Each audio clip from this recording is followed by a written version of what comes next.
그 우리 수타원님께서 말씀하신 그대로 잘하고 계시고요. 그러니까 한번 기현이 되면은 그 전에 내가 어떤 인연이 있었는지 이렇게 돌아볼 때 그러면 이게 항상 있었지 않았나? 이제 이런 생각이 들 때들이 있어요.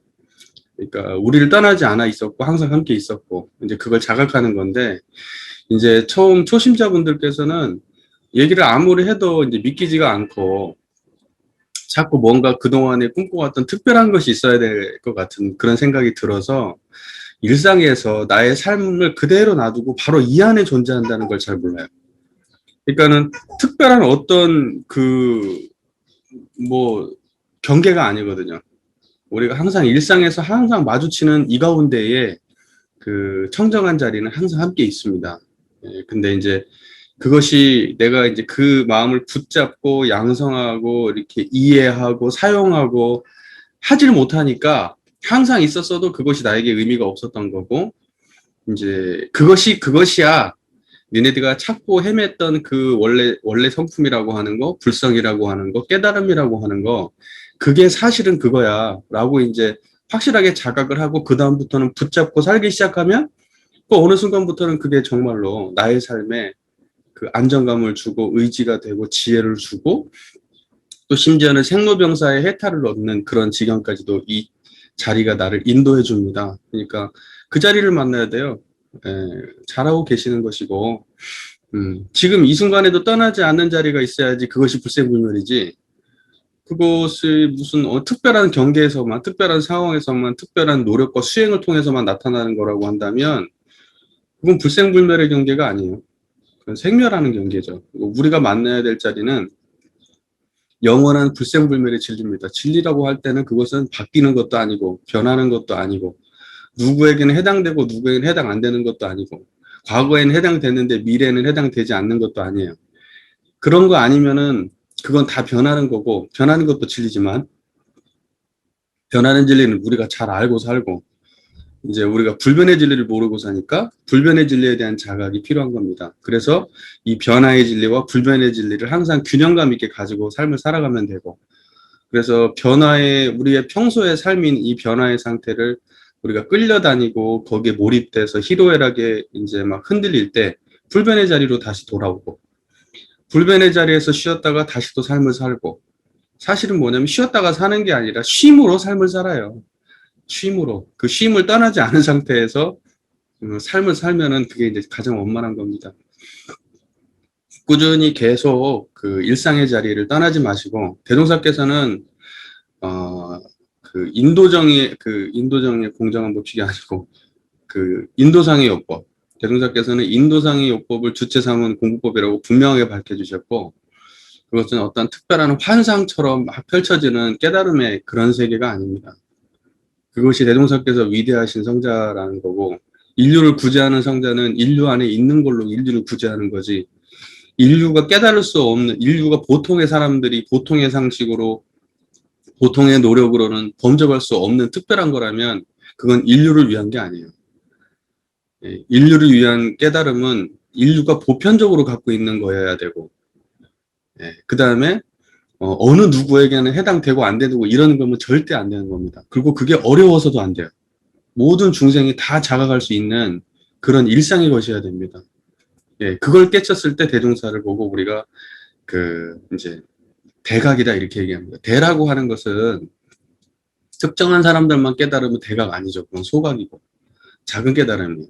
아무리 위대한 뭐라고 해도 그것은 대각은 아닙니다. 대각이라고 할 때는 모든 사람들이 다 깨달을 수 있고 모든 사람들이 다 할 수 있고 모든 사람들에게 쉬워야 되고 그리고 그게 삶에 바로 적용되는 그런 깨달음이 아니면 대각이라고 얘기할 수 없어요. 그건 특정한 사람들만 하는 소각입니다. 소각. 위대하다고 아무리 얘기하는 그런 깨달음이 세상에 있다 한들 그건 전부 다 작은 깨달음.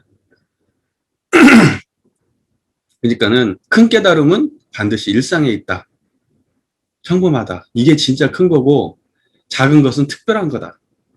이런 것은 작은 거고 그건 정말 그런 걸 추구하신다면 그건 대종사님하고 정반대의 길을 가는 겁니다. 그리고 공부하면 할수록 알게 돼요. 교전 어디를 찾아봐도요. 이 청정한 한 자리 말고 다른 얘기가 없어요. 그것은 우리가 공부하는, 이 경전이라고 하는 것은 공부하는 방향로를 알게 하기 위한 건데, 경전을 공부해보면 분명하게 알게 됩니다. 이게 분명하다는 거. 다른 게 없다는 걸 알게 돼요. 그래서 경전의 공부가 정말 중요한 거예요. 경전 공부가. 경전 공부가 안 돼 있는 사람들은 자기의 체험에 매달려가서 자꾸 자기의 체험을 쫓아가요. 이건 저 사람이 안 한 체험이지 나만 가지고 있는 거지 이러면서 그것이 마치 위대한 것처럼 그렇게 돼요. 그러면 이제 이 사람은 사도로 가는 겁니다. 제 말의 의도를 아시겠죠? 그러니까는 일상 떠나지 않은 깨달음을 추구하십시오. 그리고 생로병사도 떠나지 않아야 되고 희로애락도 떠나지 않아야 되고 천만 경계도 떠나지 않고 바로 그 안에 그걸 초월한 자리가 함께 공존한다는 사실. 우리 이 자리를 잊어서는 안 됩니다.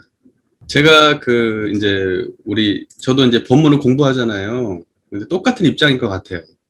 이제 우리 교도님들께서도 제가 올려놓은 영상을 보면은 놓치는 게 많은 것처럼 대종사님 그 법문을 제가 보고 있으면요. 굉장히 놓치는 게 엄청 많아요.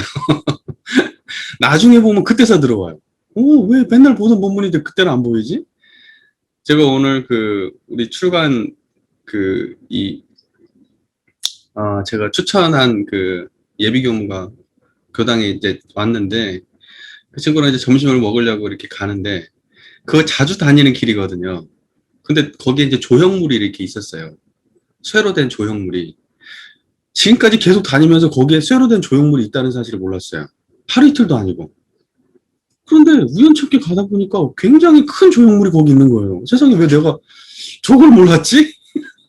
아니, 저 큰 걸, 어디 구석대기에 있는 것도 아니고 저 큰 걸 왜 몰랐지? 그런 것 같아요. 그런 것 같아요.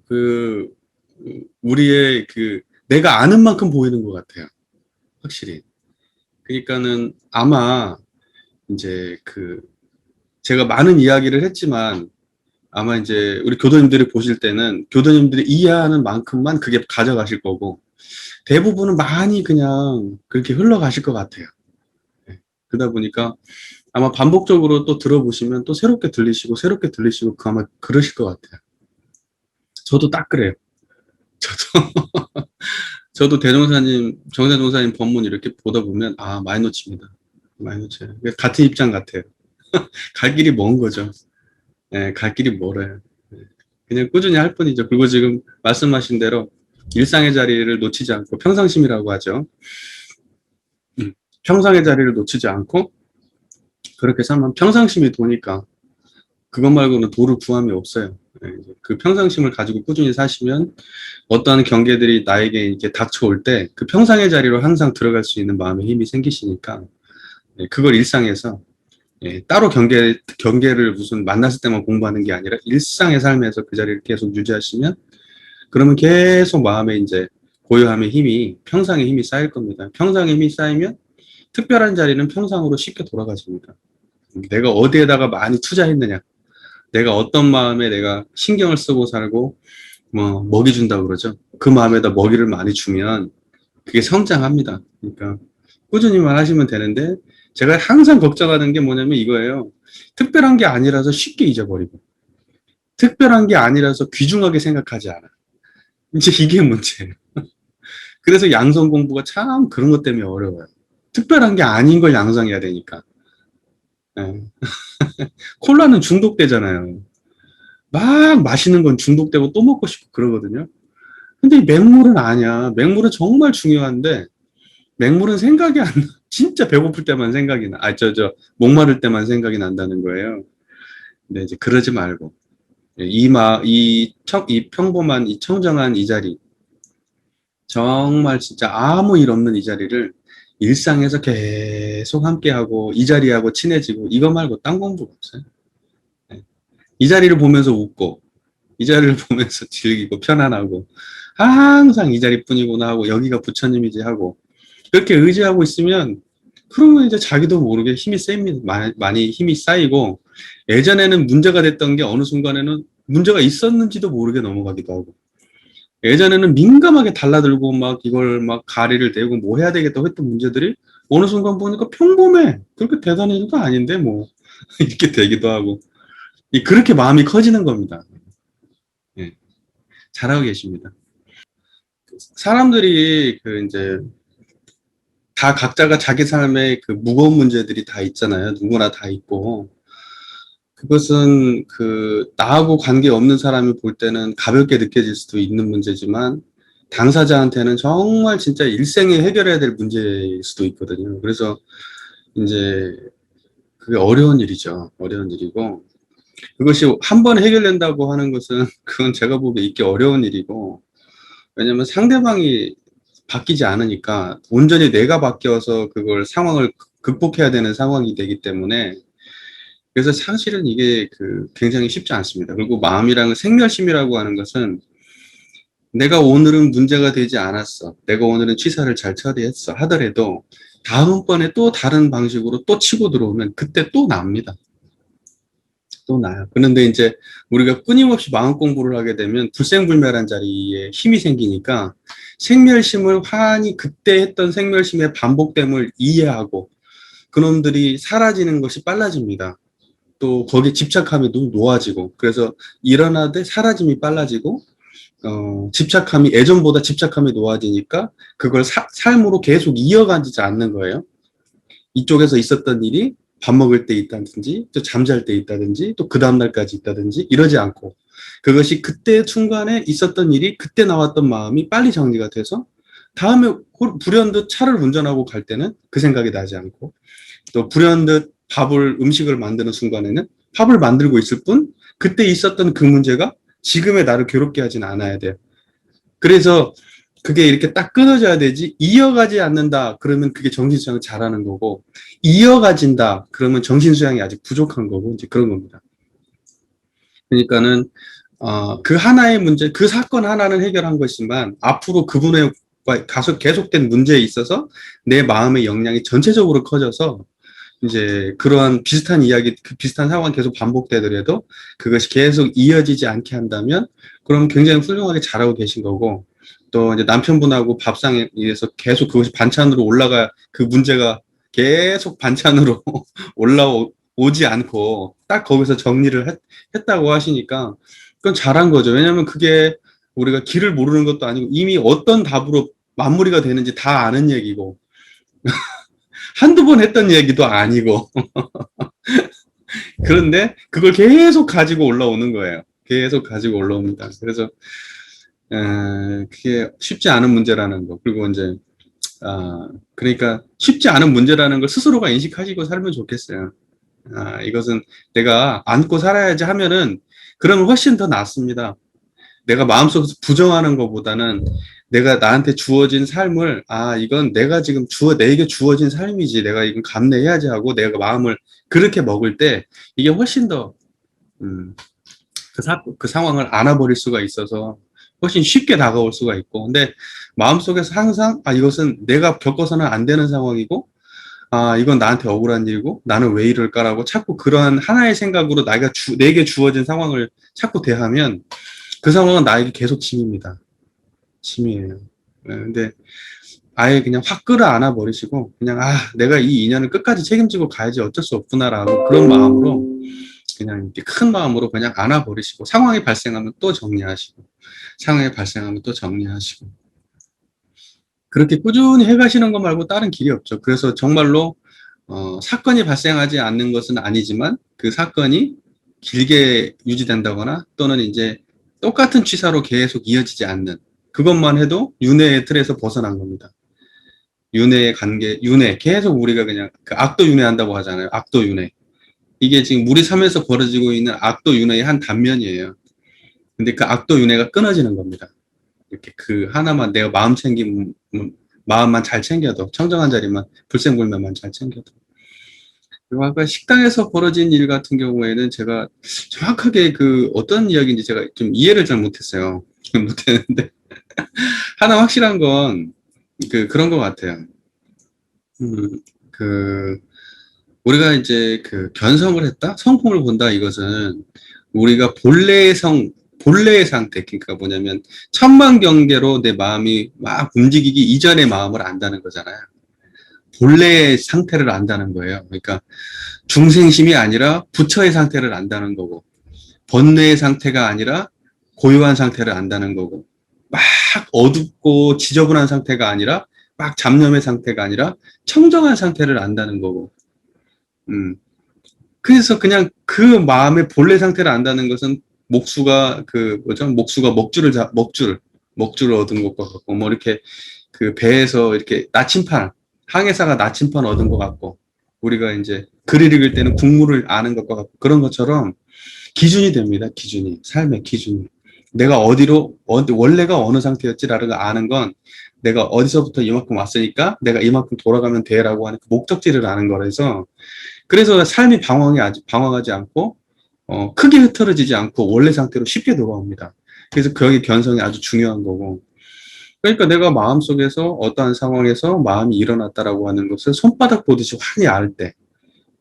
그러니까 뭐냐면, 대종사님 표현으로는 그렇게 돼 있죠. 이 시방삼계가 다 오가의 소유인 줄을 알면, 내 마음속에서 일어나는 모든 그 욕계, 색계, 무색계의 마음의 상태들, 흔들리는 마음의 중생의 마음들이 내 손바닥에서 하나도 놓치지 않고 다 환히 꿰뚫어져서 나와야 그 사람이 마음을 바로 보는 사람이고 성품을 아는 사람이다.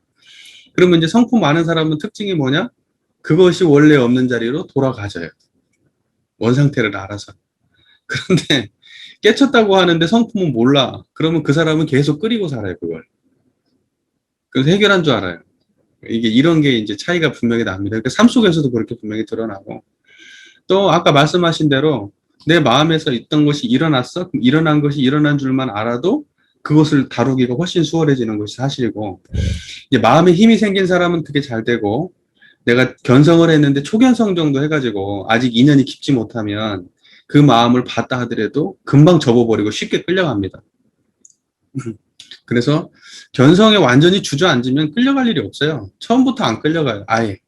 그 사건이 일어나고 내 마음에서 일어나기 전부터 이미 그 자리가 딱 마음의 중심에 놓여 있기 때문에 막 화가 나고 막 그 어떤 문제에 대해서 막 지적하고 싶고 이런 마음 자체가 안 나요. 아예. 처음부터.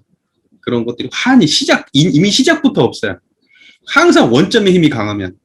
저만큼 갔다 오고 하는 것은 아직 그 초보 단계에 있는 거고, 아예 처음부터 딱 요지부동하고 딱 그 자리에 딱 들어앉아 있으면, 그러면 이제 항마하신 거죠, 항마.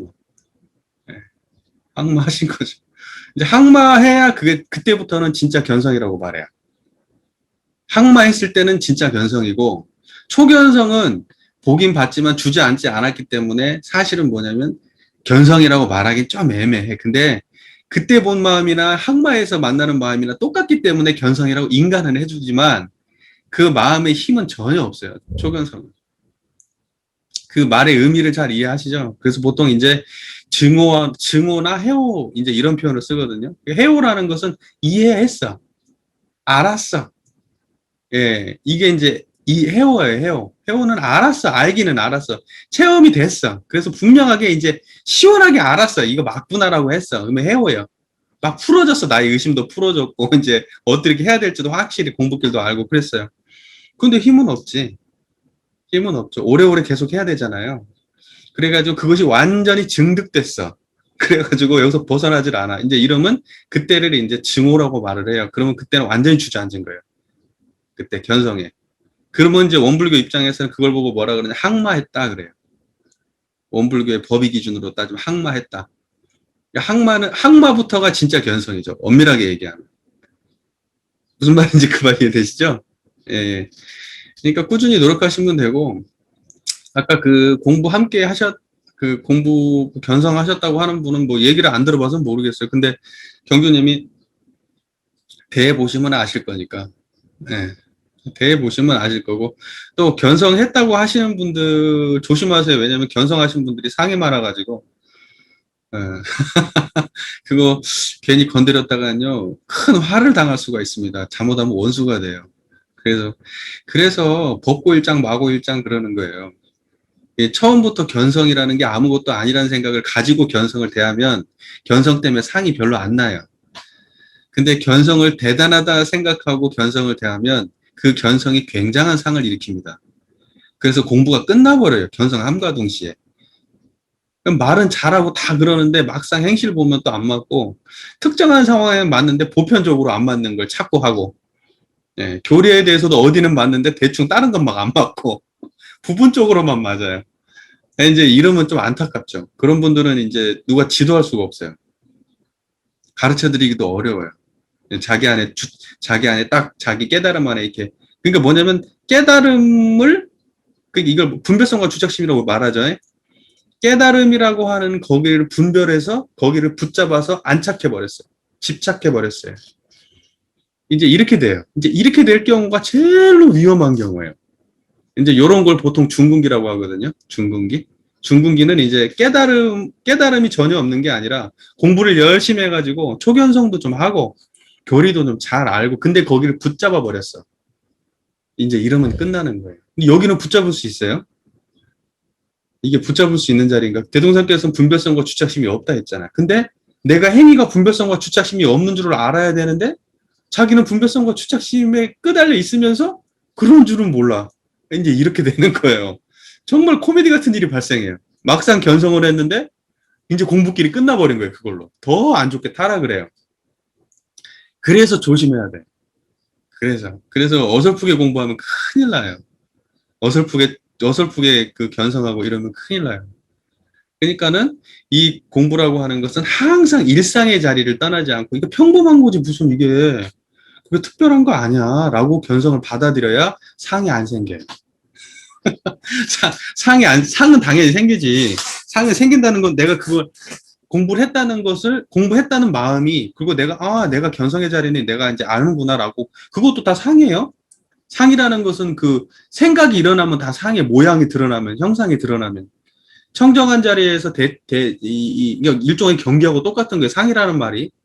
그러니까는 뭐 예를 들면 하늘을 보면 하늘의 형상이 드러나죠. 사람을 보면 사람의 형상이 드러나고 그게 다 상이에요. 그러니까 마음의 형상이 있는데 그 특정하게 마음에서 버릇처럼 일어나고 붙잡힌 그 마음이 있어요. 이제 이런 걸 보고 특별하게 이제 막 상했다 이렇게 말을 하는 거예요. 그러나 그것만 상이 아니고 일상의 삶이 상으로 살아요, 우리는. 그 뭐죠? 인과보응의 세계. 인과보응의 세계는 다 상이에요. 다 상. 그러니까 상이라고 하는 것은 그건 서로상자 쓰거든요. 서로상자.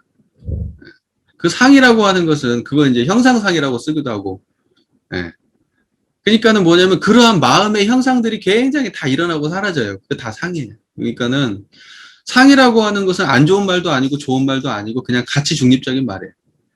뭔 말인지 이해되시죠? 그러니까는 공부했다는 상이 있네. 상이 있지. 다만 상 없는 자리에서 상이 있으면 괜찮은 거예요. 상 없는 자리에서 상이 있어. 상이 없이는 못 살아요, 우리가. 어떻게 살겠어요? 자녀에 대한 애착이 없이 어떻게 살아요? 남편과의 관계에 대한 그 애정 관계 없이 어떻게 살아요? 또는 내가 하는 일에 대한 자부심이 없이 어떻게 살고. 그렇잖아요. 그런 모든 것들이 다 우리 인간의 삶 속에서는 있는데 그럼 그거 다 상이라고 치부하고 버릴 거예요? 그거 아니죠. 그거 있는 가운데에 그걸 가만히 놔두고 이걸 운전하는 자리를 떠나지 않고 살면 돼요. 그러면 상은 아무 문제 안 돼요. 여기는 원래 상이 없는 자리고 상은 원래 있어요. 그럼 없는 이 자리가 이 상을 다룰 뿐이에요. 이해가 잘 되시죠? 그 말이? 예, 그래서 그렇게 꾸준히 다뤄가시면 된다. 이 말씀이에요. 예. 그래서, 하여튼 뭐 공부 꽤나 했다는 사람들이 세상에 넘쳐나니까. 근데 이제 대부분은 어떤 경우냐면, 이제 초견성한 경우가 대부분이에요. 예, 상견성을 했다. 그러니까 완전히 견성에 주저앉았다 하시는 분들 생각보다 그런 분들이 많지는 않아요. 많지는 않고. 또 이제 그 이상을 가시는 분들은 정말 이제 보기가 어렵죠. 솔직히 이제, 그, 항마라고 하시는 분들 만나는 것 자체가 사실 어려워요. 잘 없어요. 그 정도까지 하신 분들은. 대부분은 이제 조금 만나고, 삶의 문제가 어느 정도 조금 정도 해결되면 다 거기에 만족하고 끝나버려요. 다 그냥 그 정도 하고. 예, 여기 계신 분들은 꾸준히 잘 하셨으면 좋겠습니다. 그렇게 하셨으면 좋겠어요. 아, 맞아요. 저도 해보니까요. 정말로, 이제, 말하는 거하고 많이 다릅니다. 제가 아는 것과 말하는 건, 좀 많이 다르고. 근데, 하나 확실한 건 뭐냐면, 내가 훨씬 더 분명하게 알아야 돼요. 내가 이제 훨씬 더 분명하게 알아야 말하는 게 수월하고, 약간 애매해도 말하는 건 잘 안 됩니다. 그러니까 내가 말하는 게 좀 말하는 게 원활하지 않다 그러면 내 삶에 대해서 매끄럽지 않다고 자기가 인식해야 돼요. 네, 그래서 저도요, 제가 여기서 말한 적 있나 모르겠는데, 지금도 아침 그 1월 법회 때만 되면요, 저는 항상 교도님들 오시기 전에 그 법당 가서 혼자 연습합니다, 혼자. 처음부터 끝까지. 제가 지금은 그래도 조금 예전보다 살짝 빠져가지고, 예전에는 그 한 3번 정도 연습했거든요. 그날 저녁에 한 번 하고, 그 다음날 아침에 되면 2번을 처음부터 끝까지 쭉 반복해서 하고, 이제 그렇게 연습을 해야 제가 그게 그 교도님들께 이걸 전달할 수 있었어요. 저도 너무 힘들었어요, 그게. 근데 이제 요즘에는 한 번은 합니다. 안 한 날은 거의 없어요. 아마 제가 여기 이 설교 시작하고 연습 않고 설교한 것은 아마 한 번이나 있었을 거예요, 아마. 매번마다 저는 설교를 원고 그대로 딱 써가지고 처음부터 끝까지 쭉 그 앞에 보면서 실제로 교도님도 앉아있다고 상상하면서 혼자 설교를 그렇게 합니다. 그것뿐만이 아니고 저는 그 전날에 설교를 다 쓰게 되면 정토하고 전화를 해가지고 정토한테 그 설교를 제가 또 설명을 해줘요. 그럼 정토가 이해가 안 됐다고 생각하는 부분에 대해서 또다시 설명을 하면서 제가 또 정리하고, 이 부분이 어렵다고 생각하면 제가 또다시 그걸 또 연마합니다. 이 부분은 더 이렇게 설명을 자세히 해야 되겠다고 저한테 얘기를 해주면 그걸 또다시 이제 또 손을 봐요. 물론 이제 어느 부분들은 뭐 이런 거 가지고 얘기하라고 막 짜증날 때도 있어요. 내 말 몰라주는 것 같아서. 막 이건 빼라고 막 얘기하거든요. 그러면 막 빼는 게 난 너무 아쉬워. 안 빼고 싶고. 특히 이제 막 교단사 비판하는 얘기들 막 쓰다 보면 나도 모르게 막 써놨어. 그건 빼라고 막 그러고 막 정토가 짜증을 내요. 막 정토하고 이제 막 이야기를 하다가 결국은 제가 집니다. 그래갖고 빼요. 그래서 그나마 많이 순화돼서 올라가는 거예요, 제가. 그렇게 저도 연습을 지금 저도 몇 년째인데요. 저는 이거 사실은 뭐냐면 거의 전문적으로 이것만 하고 사는 사람인데 어찌 보면 그래도 저 이렇게 하는데 당연히 어쩌다 한 번씩 하시는데 그게 쉬우면 말이 안 되지. 네, 어려운 겁니다. 그러니까 강연 공부라는 것이 사리 연구에 굉장히 중요한 공부라는 걸 알 수가 있고, 가르치는 게 얼마나 큰 자기 공부인지, 공부하려고 하면은 절대 이런 강의라든가 사람들을 가르치는 자리를 빼면 안 돼요. 그건 그 경계 속에 자기를 몰아넣는 그 용기가 필요해요. 그렇지 않고는 그 공부가 이렇게 나아가지 않습니다. 용기 내야 돼. 사람들 가르치는 자리, 또는 내가 강연해야 될 자리, 그런 게 생기면, 내가 이번 기회에 조금이라도 성장할 수 있는 기회다라고 강하게 마음 먹고 수용하셔야 돼요. 그래야 자기가 성장하죠. 저도 마찬가지예요. 저도, 그거 포기하잖아요. 그러면 교무생활 못 하는 겁니다. 그거 포기하면 이제 교무로서 떳떳한 사람은 못 사는 거예요. 저는 죽을 때까지 이다고 살아야 되는데, 근데 계속 이렇게 힘들 것 같아요. 매번 할 때마다 이래야 될 것 같아요. 지금까지 이렇게 했는데도 한 번도 설교가 편한 적이 없어요. 항상 설교는 저에게 어려운 일이에요. 숙제예요. 앞으로도 계속 어려울 것 같아요. 근데 제가 그렇게 어렵지 않고 설교를 준비한다? 그러면 그건 교도님들에 대한 예의도 아니고, 그것은 교화자로서의 본분도 아니죠. 그러니까 저는 이게 당연하다고 생각하고 하고 있어요. 매번 설교 준비하는 게 제 인생에 제일 힘든 일이고, 제일 힘든 일을 매주마다 반복하고 있는 거예요, 지금 저는. 너무 힘들어요, 사는 게. 매주마다 설교할 생각 때문에 그게 너무 힘들어요. 제가 무슨 머릿속에 막 모든 걸 다 가지고 있는 사람도 아니고, 옛날 했던 것도 다 까먹고 다시 봐야 되고. 네, 그렇게 삽니다. 감사합니다. 네, 정말 좋은 말씀이고, 많이 배우게 됩니다. 맞아요. 그래서 저도 항상 지금, 다른 분들은 잘 모르실 텐데, 우리 이제, 기타원님이라고 혼자 사셔요. 혼자 사시는 상황이고, 자녀분들이 있는데, 자녀분들과는 이제 좀 문제가 있어서, 혼자만 계셔요. 그런 상황이고, 거동이 불편하셔가지고 교당에 못 오시고 또 거리가 멀어요. 거리가 먼 상황이라서 이제 사람이 그립고 이제 하다 보니까 이제 교토님께 이제 의지하고 그러시니까 전화를 하시고 안 그러시다가 더 이제 좀 최근에 조금 더 심해지신 상황이 되신 것 같아요. 아유, 그걸 그렇게 받아주시기가 쉬운 일이 아닌데 교토님 대단하세요. 대단하시고 그렇게까지 또 마음 써가지고 그걸 챙겨서 가신 것도 정말 대단하시고 제가 다 부끄럽네요, 진짜. 네, 제가 다 부끄럽고 교토님 그렇게 해주셔서 제가 뭐랄까 마음에 좀 짐을 좀 덜었다고 해야 될까? 네, 그러네요. 네, 감사합니다. 네. 참 그 말씀이 참 좋은 것 같아요. 음, 봄, 여름, 가을, 겨울이 다 그대로 다 아름답잖아요. 네. 꽃이 이렇게 우리 꽃꽂이 하다가 이제 꽃이 이렇게 있다가 처음에 꽂을 때는 막 싱그럽고 예쁘다가 걔네들이 이제 결국은 이제 점점 시들어서 이제 죽잖아요. 그럼 저는 어떤 생각을 했냐면 저렇게 시든 모습이 그 시든 모습들을 바라보면서 내 마음이 어떤 저 꽃을 어떻게 판단하고 있는지 제가 꼭 바라보거든요.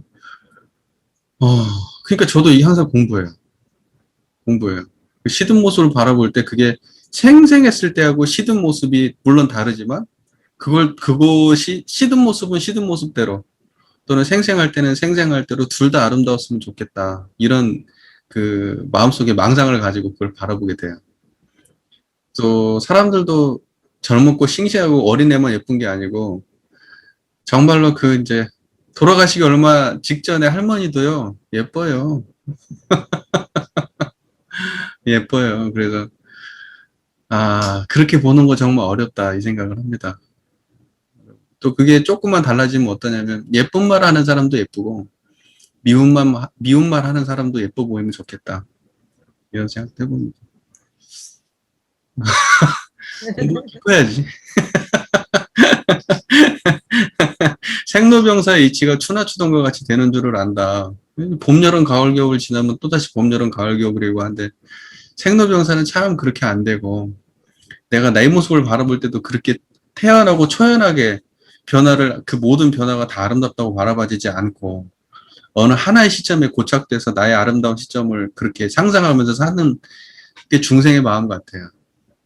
나는 아팠을 때는 아프지 않을 때를 상상하면서 지금 아픈 시절을 찾고 밀어내려고 하고 나이 많으면은 나이 젊었을 때 시절을 상상하면서 나이 많은 나의 모습을 밀어내려고 하고 죽음이 가까우면은 죽음을 밀어내려고 하고 그렇게 사는 것 같아요. 근데 그걸 그냥 나의 삶을 그냥 있는 그대로 간격 없이 그냥 확 껴안고 그냥 이렇게 받아들이고 살면 얼마나 좋을까 이런 생각을 해봅니다. 아까 그 말씀이 제일 와닿는 것 같아요. 네. 우리도 다 그렇게 될 건데. 공부를 한다는 게 중요한 것 같아요. 방향은 이제 저희가 알고 있고, 아까 말씀하신 대로 청정한 마음을 챙기려고 노력하고 계시기 때문에 그걸로 충분하다고 저는 생각해요. 이제 그것이 꾸준히 되면은 더 밝아지실 것이고, 더 잘 되실 것이고, 이제 하실 거예요. 방향이 잘못됐을 때는 이제 방향에 대한 수정이 필요하지만, 방향은 잘못되지 않았을 것이고요. 지금 꾸준히 해보셔요. 그러면 조금 더 초점이 정확해지시면, 정확해지면서 이제 앞으로 조금씩 가게 되실 겁니다. 그러니까, 인연이 깊은 사람들이 있어요. 그런 분들은 좀 빠르고, 조금 인연이 좀 덜 깊으신 분들은 조금 더 더디고, 이런 차이는 있습니다. 그러니까 인연이 깊다는 얘기는 조금 더 전생에 닦았다거나, 아니면 그 전에 이생에서도 공부를 조금 더 나름대로 경전도 좀 더 보고, 이제 뭔가 그쪽 관련돼서 조금 더 인연을 많이 쌓았던 분들은 좀 더 빠를 수 있어요. 그리고 이제 그렇지 않다고 해도, 그게 전생에 얼마만큼 닦아왔는지 알 수가 없어요.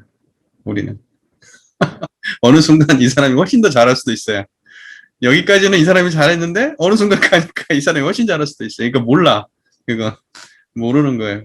뭐 경쟁처럼 뭐 할 것은 아니고. 그리고 아까 인연 그 인과보응의 세계가 펼쳐지고 있는 생멸의 인과보응의 세계를 내가 항상 이렇게 수용하려고 하고 그 상황에서 최선을 다하려고 한다. 그렇게 하시면 돼요. 그렇게 하시는 거 말고 없어요. 물론 이제 그것을 하시는 데 있어서 내가 평소에 이제 그 수양력이라든가 연구력이라든가 취사력이 기본적으로 평소에 그 뒷배경으로 잘 깔려 있고 연습해온 바가 많으면 훨씬 더 잘 될 거고 그것이 안 돼 있으면 조금 더 터덕거리는 차이만 있을 뿐이지 방법은 그거밖에 없습니다. 그러니까 현실은 절대 돌아서도 갈 수 없고 그냥 있으면 그걸 갖다가 그냥 온몸으로 딱 받아들일 수 있으면 그것은 정말 훌륭한 공부이다. 그렇게 말하는 게 맞아요. 그러니까 어떤 경계가 다가오든 그 지금 눈앞에 펼쳐진 경계에 항상 최선을 다해서 그래서 선업을 짓고 악업은 하지 않으려고 노력하고 정의는 취하고 불의는 행하지 않으려고 노력하고 그러고 난 다음에 한 다음에 나중에 돌아보고 그걸 또 점검해 보고 아 다음번에는 이렇게 해야지 하고 결론 마무리 짓고 이 정도면 훌륭하죠. 그리고 또 다시 또 그런 일이 발생하면 또 다시 그렇게 하고 또 부족했던 부분은 다시 또 지혜로 학습하고 그거 말고 어디 있겠어요. 그게 다예요. 우리 공부 다예요. 네. 그래서 사람들이 제일 힘들어하는 게 제일 안타까운 게 뭐냐면 나에게 주어진 현실을 1차적으로 부정하려는 태도를 가진 거예요. 이것은 인과를 부정하는 거예요. 나에게 어떤 상황이 다가왔으면 그게 아무리 그게 억울하고 때로는 뭐 이게 진짜 내한테 너무 황당하게 나한테 다가온 일이 있다 하더라도 지나가다 누가 나한테 뒤통수를 때리는 일이 있다 하더라도 그걸 내가 그냥 그 순간에 내가 이건 꿈이야 라고 생각하는 게 아니라 이게 내가 감당해야 될 일이구나라고 그걸 수용하는 태도. 이게 이제 인과를 아는 사람이죠. 왜냐면 우리는 여기서 못 벗어나거든요. 이미 뒤통수는 맞았고, 해결은 해야 되는데, 꿈이라고 그걸 부정한들, 어떡하겠어요. 그냥 해결할 뿐이에요. 그게 빨리 고통에서 벗어나는 길이고, 다음 고통으로부터도, 다음에 다가올 인연들에 대해서도 훨씬 더 지혜롭게 대처할 수 있는 힘을 키우는 일이고, 그러니까 그것 말고는 없어요. 그렇게 꾸준히 하시면 돼요. 그래서 항상 생각해야 될 것은 인연관계가 다가올 때 어떻게 하면 보온의 방향으로 갈 건가? 어떻게 하면 정의의 방향으로 갈 건가? 어떻게 하면 12이해에 끌리지 않으면서 12이해에 부합되게 이 일을 해결할 건가? 이렇게 대종사님께서 말씀하시는 법문의 기준을 항상 생각하면서 취사를 하시면 된다. 근데 이제 그 취사가 없을 때, 그 취사가 그러한 그 취사의 방향이 없이, 예를 들면 내가 해왔던 대로, 버릇처럼, 또는 그것을, 그래가지고 나의 욕망대로만 그걸 취사하려고 한다? 그러면 그건 올바른 취사가 안 됩니다. 우리는 진짜, 조그만하게 진짜로 이렇게, 요 조그만한 일을 그 조그만하게 해결할 수 있는 일을 진짜 이렇게 부풀려가지고 해결할 수 없이 만드는 게 중생이 하는 일 같아요. 그 순간에 그 자기 감정 하나를 이기지 못해서. 네. 그런 느낌을 참 많이 받았어요. 저도 그런 것이 아닌가 좀 돌아볼 때가 있어요. 예를 들면 정토하고의 관계에 있어서 사소하게 해결할 수 있는 문제고 그냥 그 순간이면은 조금만 이해하면은 그걸 해결할 수 있는 문제인데 그냥 몇 마디 이겨보겠다고 몇 마디 주고받다가 괜히 더 일 크게 만드는 아무것도 아닌 일인데. 근데 내가 그 조그마한 상황을 극복하는 내 마음에 힘이 생기잖아요. 그 기미, 보통 그 기미라고 표현하거든요. 기미가 일어날 때. 그 기미가 있을 때. 그 기운이 일어나는 미미한 상태를 기미라고 우리가 얘기한 마음이 일어날 동할 때. 그 기미가 있을 때, 그 마음을 잘 봐가지고 그때 딱 처리하면 되는데, 근데 그 순간에 그게 안 돼가지고 항상 문제가 되는 거예요. 근데 그때 그걸 잘 처리하는 능력이 있다고 생각해 보세요. 그러면 생각보다 많은 문제가 해결이 돼요. 자기 삶에 생각보다 많은 문제가. 그런 거 보면서 우리가 진짜로 우리 삶이 뭐 때문에 힘드냐면 진짜 대단하게 큰 일 때문에 힘든 게 아니라 생각보다 너무 사소하고 별거 아닌 것 때문에 너무 인생 고통스럽게 사는 것 같아. 너무 사소하고 아무것도 아닌 일 때문에. 예. 그 정작 큰 일이 되면은 그냥 또 턱 받아들이고 또 그럴 수도 있잖아요, 인간이라는 게. 근데 정말 사소한 것 때문에 그러고 사는 것 같아요. 그래서 도망가지 않는 태도, 그거 정말 좋은 거라고 생각이 들고, 취사의 기준은 반드시 교리적 근거를 가지고 하는 게 좋고, 그리고 일에 닥쳤을 때는 기미의 상황에서 처리하는 게 좋다. 근데 그 기미를 알아챈다는 건 내가 마음을 면밀하게 잘 봐야지 알아채는 거예요. 대부분은 어느 정도 끌어올라가지고 냄비가 탁 열릴 때 사람이 그때서야 이제 알아채거든요. 그게 문제가 돼요. 살짝 처음부터 열이 가해지기 시작하는 순간부터 알아야 됩니다. 네. 그때부터 바로 그리고 그때 딱 꺼버려야 돼. 현명하게. 좋은 도반이 있어서, 축하드려요. 도반이 있다는 거 정말 복이에요. 진짜 복이에요. 혼자 공부하는 거 정말 어렵거든요. 항상 어떤 상황이 됐었을 때 공부적으로 상담하고 이야기할 수 있는 사람이 있는 건 정말 좋은 겁니다. 그리고 그때 이론상이 드러나셨나 보네. 그게 이제 끊임없는 자리에 지금 이제 계신 거고. 근데 이제 문제는 이제 그것이 자각되면 좋아요. 내가 청정함이 유지돼서 이렇구나라고 이렇게 자각돼야 돼요. 이제 그렇게 자각됐을 때 이제 공부에 성장이 있고 다음번에도 그 대중이 있어서 그걸 쉽게 잡아요. 그래서 이제 알물 가지고 근데 어떠한 그때 당시에 괜찮았더라도 내가 예를 들면은 그 자리에 내가 정확하게 이해를 하고 하면은 다음번에도 적용이 되는데 왜 괜찮았는지 정확하게 모르는 상태에서 괜찮은 경우는 다음번에 적용이 안 될 수 있다는 약간 좀 그런 단점이 있어요. 근데 기본적으로 열심히 하시는 분이라 그렇게 잘 됐으신 것 같아요. 자, 하여튼 전체적으로 이야기를 들어 다들 공부 열심히 하고 계시고요. 지난 한 주도 다 보람차게 사셨네요. 네. 오늘 공부를 한번 시작해 볼까요? 시작해 보겠습니다. 오늘 저희가 함께 공부할 본문은요, 어디냐면은, 지난번에 정기훈련법을 저희가 전반적으로 한번 싹 훑어봤고요. 오늘은 상시훈련법을 볼 겁니다. 자, 그러면 이제 상시에 대한 이야기부터 좀 해야 되겠는데요. 상시는 뭐냐면, 시간, 항상이 상시예요. 항상이 상시인데, 우리 공부는 원래 항상 하는 거죠.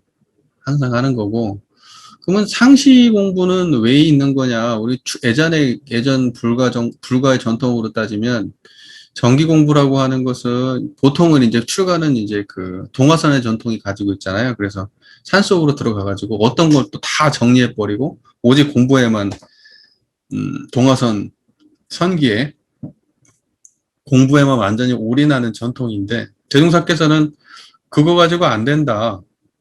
상시로 이어져야 된다. 정기의 공부가.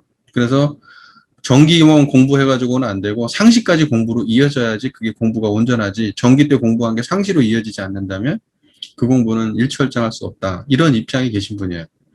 그렇기 때문에 정기하고 상시를 항상 평등한 입장에서 바라보시기 때문에 무슨 정기가 더 앞서 있다, 상시가 더 앞서 있다 이런 관념이 없어요.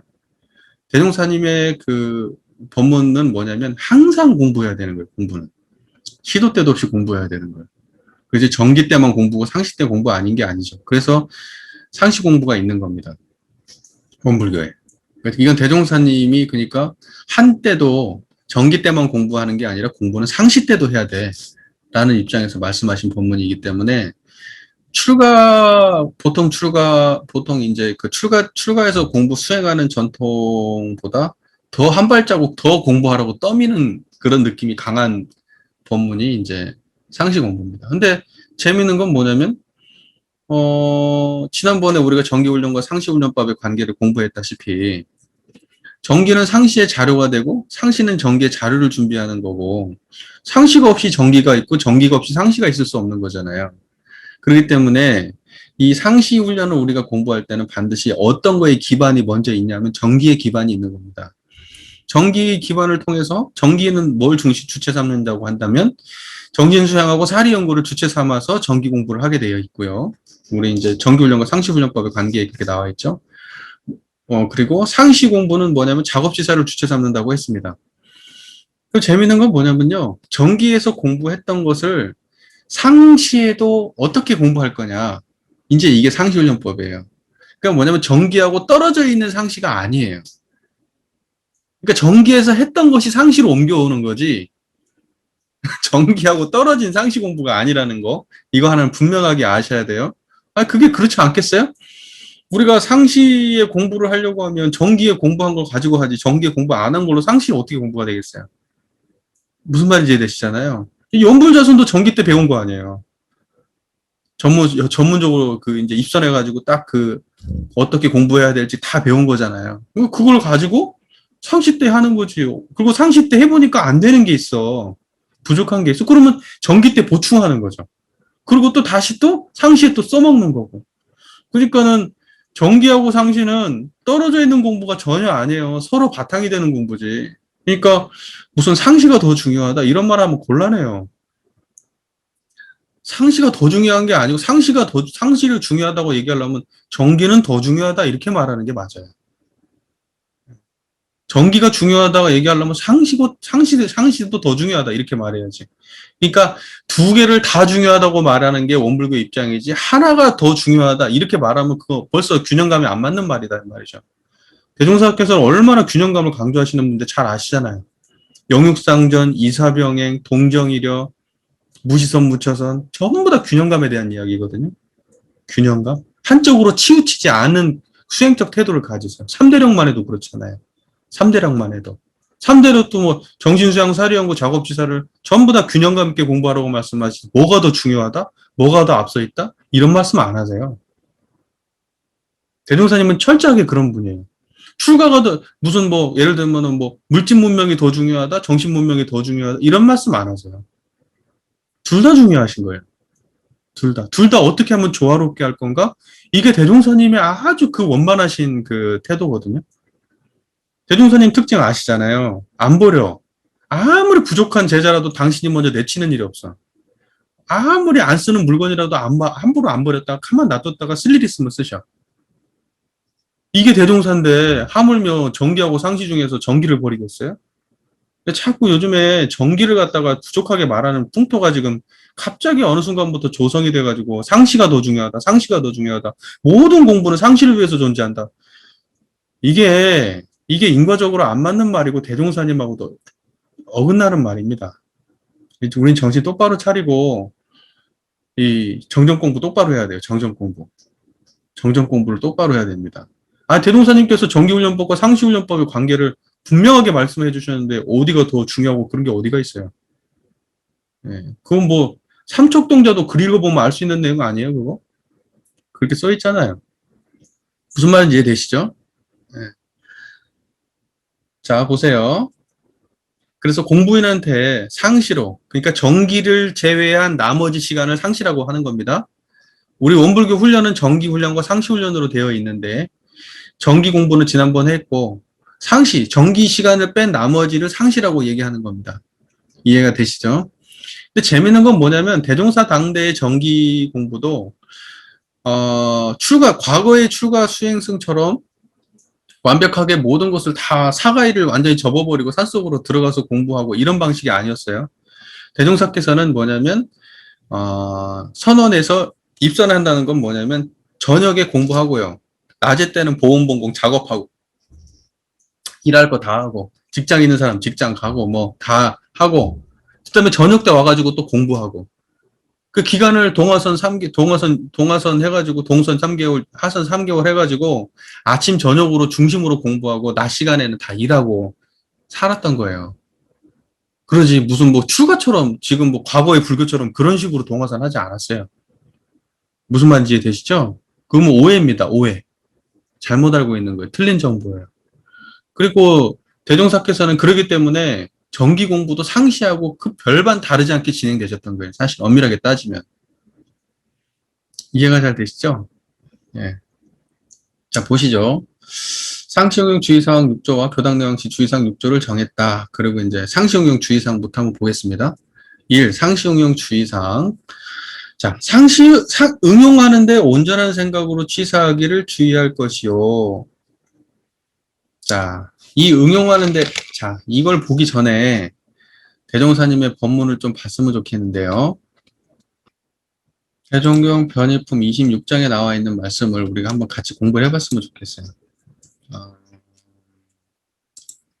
보세요. 변의품 26장에 이렇게 되어 있습니다. 한 제자 여쭙기를 제가 읽어드릴게요. 한 제자 여쭙기를 정정 가운데 상시응용 주의사항 각 조목과 사막과의 관계는 어떠하나이까? 이렇게 물어봤어요. 이제 그러니까 대종사 말씀하시기를 상시응용 주의사항은 곧 사막을 분해해서 제정한 것이니 5조는 정신수양을 진행시키는 길이요. 2조, 3조, 4조는 사리 연구를 진행시키는 길이요. 1조는 작업치사를 진행시키는 길이요. 6조는 사막 공부 실행하고 아니한 것을 살피고 대조하는 길이니라. 상시응용 주의사항은 뭐라고요? 사막 공부예요. 사막 공부. 사막 공부하라고 만드는 사막을 분해해서 제정한 게 상시응용 주의사항입니다. 원불교 공부는 사막 떠나서 없어요. 무슨 말인지 아시겠죠? 그러니까 이런 얘기는 하면 안 되는 거예요. 이런 얘기 절대 하면 안 되는 얘기가 뭐냐? 원불교 공부는 사막보다 상시응용 주의사항이 더 중요해. 이런 얘기는 하면 안 돼요. 왜냐면 상시응용 주의사항이 사막인데. 무슨 말인지 이해되세요? 또 여쭙기를 상시응용 주의사항 각 조목을 동정 두 사이로 나눠보면 어떻게 되나이까? 상시응용 주의사항에 있는 조목들을 어떤 것은 동할 때 공부고 어떤 건 정할 때 공부입니까? 이렇게 물어본 거예요. 대종사 말씀하시기를 3조, 4조, 5조는 정할 때 공부로서 동할 때 공부의 자료를 준비하는 길이 되고 1조, 2조, 6조는 동할 때 공부로서 정할 때 공부의 자료를 준비하는 길이 되나니 서로 도움이 되는 길이며 일분 일각도 공부를 놓지 않게 하는 길이니라.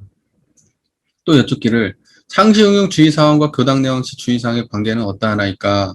대종사 말씀하시기를 상시응용 주의사항은 유무식 남녀노소 선악귀천을 막론하고 인간 생활을 하여가면서 생활을 하여가면서도 상시로 공부할 수 있는 빠른 법이 되고 교당내왕시 주의사항은 상시응용 주의사항의 길을 도와주고 알려주는 법이 되나니라. 그러니까 뭐냐면 상시응용 주의사항이라고 하는 것은 우리가 일상의 삶을 살아가면서 공부할 수 있는 길이다. 이렇게 말씀하신 거예요. 그러니까 직장 생활하고 제가들이 자기의 삶을 살아가면서 공부할 수 있게 하는 공부다. 무슨 말인지 아시죠? 교당내왕시 주의사항은 상시응용 주의사항에서 부족한 부분을 채워주는 것. 네, 그것이 교당내왕시 주의사항이다. 이런 의도의 말씀입니다. 어려운 내용 없으시죠? 전반적으로 이제 구분이 되시죠? 자, 보세요. 첫 번째 문제. 첫 번째는 이렇게 말씀하셨습니다. 응용하는데 온전한 생각으로 취사하기를 주의할 것이요. 이것은 사막 가운데 뭐라고 말씀하셨죠? 사막 가운데 작업치사라고 말씀하셨습니다. 상시응용 주의사항 1조는 작업치사 공부다. 이렇게 말씀하셨습니다. 대종사님 본문이에요. 이거 뭐. 근데 여기에 동시사막이라는 말씀은 없어요. 그래서 요즘에 우리 교단에서 그 온전생각 취사, 이게 지금 전 교단을 휩쓸고 있죠. 우리 여기 안 들어보신 분 한 분도 안 계실 거예요. 온생시. 온전생각 취사. 뭐 온전은 멈춘다고 설명을 하고, 생각은 이제 사리연구라고 생각을 하고, 취사는 작업취사다. 이렇게 설명을 우리가 하고 있는데, 그걸 보고 이제 동시사막이라고 설명을 하고 있는데, 이것은 대종사님 법문이 아니에요. 대종사님 법문에는 그러한 비슷한 얘기도 안 나와요. 그러니까 그건 출처를 명확하게 하려고 제가 드리는 말씀입니다. 그러면 온전생각 취사는 누구 법문이냐면 대산종사님 법문이에요. 대산종사님의 그 정전대에도 그렇게 나오고 교리실천도에도 그렇게 나옵니다. 그러니까 온전생각 취사라고 상시응용 주의사항 1조를 해석한 건 대종사님하고 다른 해석입니다.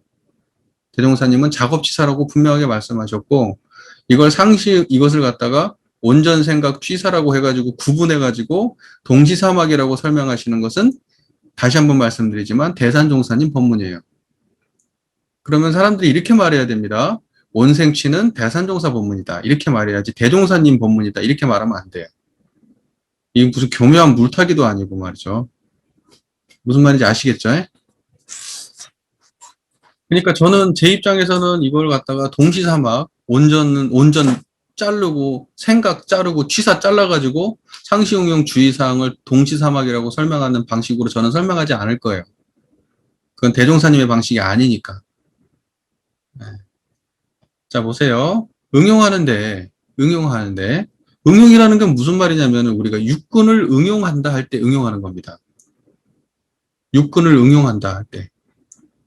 그 말 이해되세요? 이게 응용은 뭐겠어요? 응해서 이렇게 쓰는데, 근데 뭐 어디에 응하냐면 육군을 통해서 응하잖아요. 천만경계의 육군을 통해서 응한단 말이에요. 근데 그때 온전한 생각으로 취사한다 이거예요. 그때 온전한 생각을 통째로 봐야 돼요. 통째로. 온전한 생각을.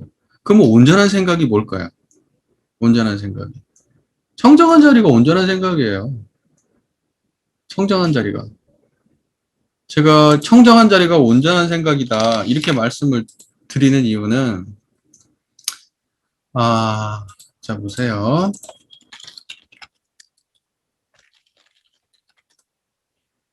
이 본문이 어디에 나오냐면은요.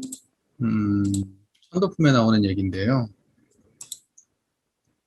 제가 이 본문을 읽어드릴게요. 들어보세요. 천도품 12장 말씀입니다. 천도품 12장. 정일성이 여쭙기를 일생을 끝마칠 때에 최후의 일념을 어떻게 하오리까? 이렇게 물어봐요. 정일성. 일생을 끝마칠 때 최후의 일념을 어떻게 하오리까?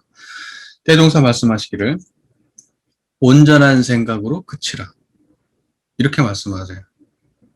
그러면 뭐 이게 온전한 생각으로 그치라면 뭐 정신이상 사리연구해라 이 말이에요, 이게? 그거 아니란 말이에요. 제가 무슨 말인지 아시겠죠? 그 다음에 또 여쭙기를 죽었다가 다시 나는 경로가 어떠하나이까? 뭐 이거 여기 뒤에는 이제 뭐 중요한 얘기가 아니고 중요한 얘기지만 하여튼 이거 관계 있는 얘기가 아니니까 중요한 건 뭐냐면 온전한 생각에 그치라. 이건 뭐냐면요. 우리 천도에서 가장 중요한 게 뭐죠? 청정일념이에요. 천도에서 핵심은 뭐냐? 청정일념. 청정한 한 생각. 청정한 한 생각에 그치는 것. 여기가 천도의 가장 핵심입니다. 근데 대동사께서 일생을 끝마칠 때 최후 일념 어떻게 합니까? 물어봤을 때 대동사께서 청정일념에 그치라 이렇게 얘기를 하실 수도 있는데 온전한 생각에 그치라 이렇게 말했어. 그러면 청정일념과 온전한 생각은 똑같은 말이에요, 이게. 우리가 법문 공부를 해보면 그걸 알 수 있어야 될 거 아니에요. 대동사께서 어떤 식으로 최후 일념을 부탁하실 때 그러면 청정일념 따로 있고 온전한 생각 따로 있어요? 그래요? 그거 아니란 말입니다. 그러니까 청정일념의 다른 표현이 온전한 생각이에요. 제 말 공감되세요? 그러니까 온전한 생각을 갖다가 잘라가지고 온전은 정신수양이고 생각은 사리연구고 이렇게 말하면 안 된다 이 말이에요. 세게 말하고 싶은데 제가 지금 굉장히 말을 지금 참고 점잖게 말하고 있습니다. 지금 이렇게 말하면 안 돼요. 이거 완전히 틀린 말이에요. 그리고 지금 이것이 이렇게 틀린 해석이 전 교단을 휩쓸고 있어요. 지금 마음 공부한다는 사람 다 온생취예요. 다 온생취. 이 일을 어찌할 거예요, 지금. 나 정말 걱정돼 죽겠어요, 진짜로. 버젓이 있는 대종경에 있는 본문 말씀인데도 이게 이렇게 왜곡돼가지고 작업지사라고 말씀을 하셨는데도 이렇게 왜곡이 돼요. 대종경에 있는 본문 말씀인데. 제가 이러니 화를 안 내고 베개입니까? 정말로? 보세요. 그러니까 여기 있는 분들은 분명하게 이해하세요. 상시응용 주의사항 1조는 작업지사 공부지 동시사막 공부가 아니에요. 정의되셨습니까? 그러면 이겁니다. 응용할 때 이것은 뭐죠? 육군을 작용할 때에 이 말입니다. 이것을 갖다가 응용할 때 이렇게 말하는 겁니다. 이해가 잘 되시죠? 육군을 작용하여 응용을 할 때에 온전한 생각, 일원상 자리를 떠나지 아니하고 육군을 작업지사해라 이 말입니다. 지금 우리가 그렇게 하고 있잖아요. 지금 응용하고 계시죠? 제 얘기 듣고 계시고 저를 보고 계시는 게 이게 응용하는 거예요. 육군을 응하고 계시잖아요, 지금. 이 가운데 한 자리 안 떠나고 계시죠? 그 떠나지 않은 자리가 그게 온전한 생각이에요. 그 온전한 생각으로 지금 저를 보고 계시고 제 얘기를 듣고 계시잖아요. 이게 상시에 공부하는 거다 이 말입니다. 이렇게 간단한 본문이에요. 너무 그냥 간단하고 시원하고 단순한 본문 아니에요? 자, 우리 삶으로 조금 더 확대해보고, 이게 이 본문이 다예요. 작업지사, 이거 보세요. 상시응용 주의 사항 이랬으면 주의가 뭡니까? 주의 조행할 때 주의잖아요. 그 주의는 작업지사 공부 아니에요? 맞죠? 그러니까는 뭐냐면 1조도 주의할 것이요, 2조도 주의할 것이요, 3조, 4조, 5조, 6조가 다 주의 써 있는 거예요, 마지막이. 작업지사 공부라는 거예요. 대동사께서도 아까 말씀하셨죠? 상시응용과 정기훈련의 관계에서 작업지사 공부, 상시는 작업지사를 주제 삼는다. 그렇게 말씀하셨잖아요. 1조도 당연히 작업지사 공부예요. 기반은. 작업지사를 주체 삼는 공부입니다. 근데 대동사께서 작업지사를 주체 삼는 작업지사 공부다. 이렇게 말씀하신 거예요. 그러니까는 뭐냐면 응용하는데 온전한 생각으로 취사한다는 건 이론상의 자리를 가지고 육근을 작용하는 것. 이게 응용하는데 온전한 생각으로 취사하는 겁니다. 단순하게 정리하면 그거예요. 그러니까 우리가 살면서 이론상 자리에 떠나지 아니하고 육근을 계속 쓰고 살면 그게 상시응용 주의사항 1조를 실행하는 거예요. 온전한 생각을 모르면 이거 취사를 못 하겠죠. 그러니까는 이론상의 자리를 수행의 표본으로 모시지 않고 사막을 닦는다는 게 불가능하다는 거예요.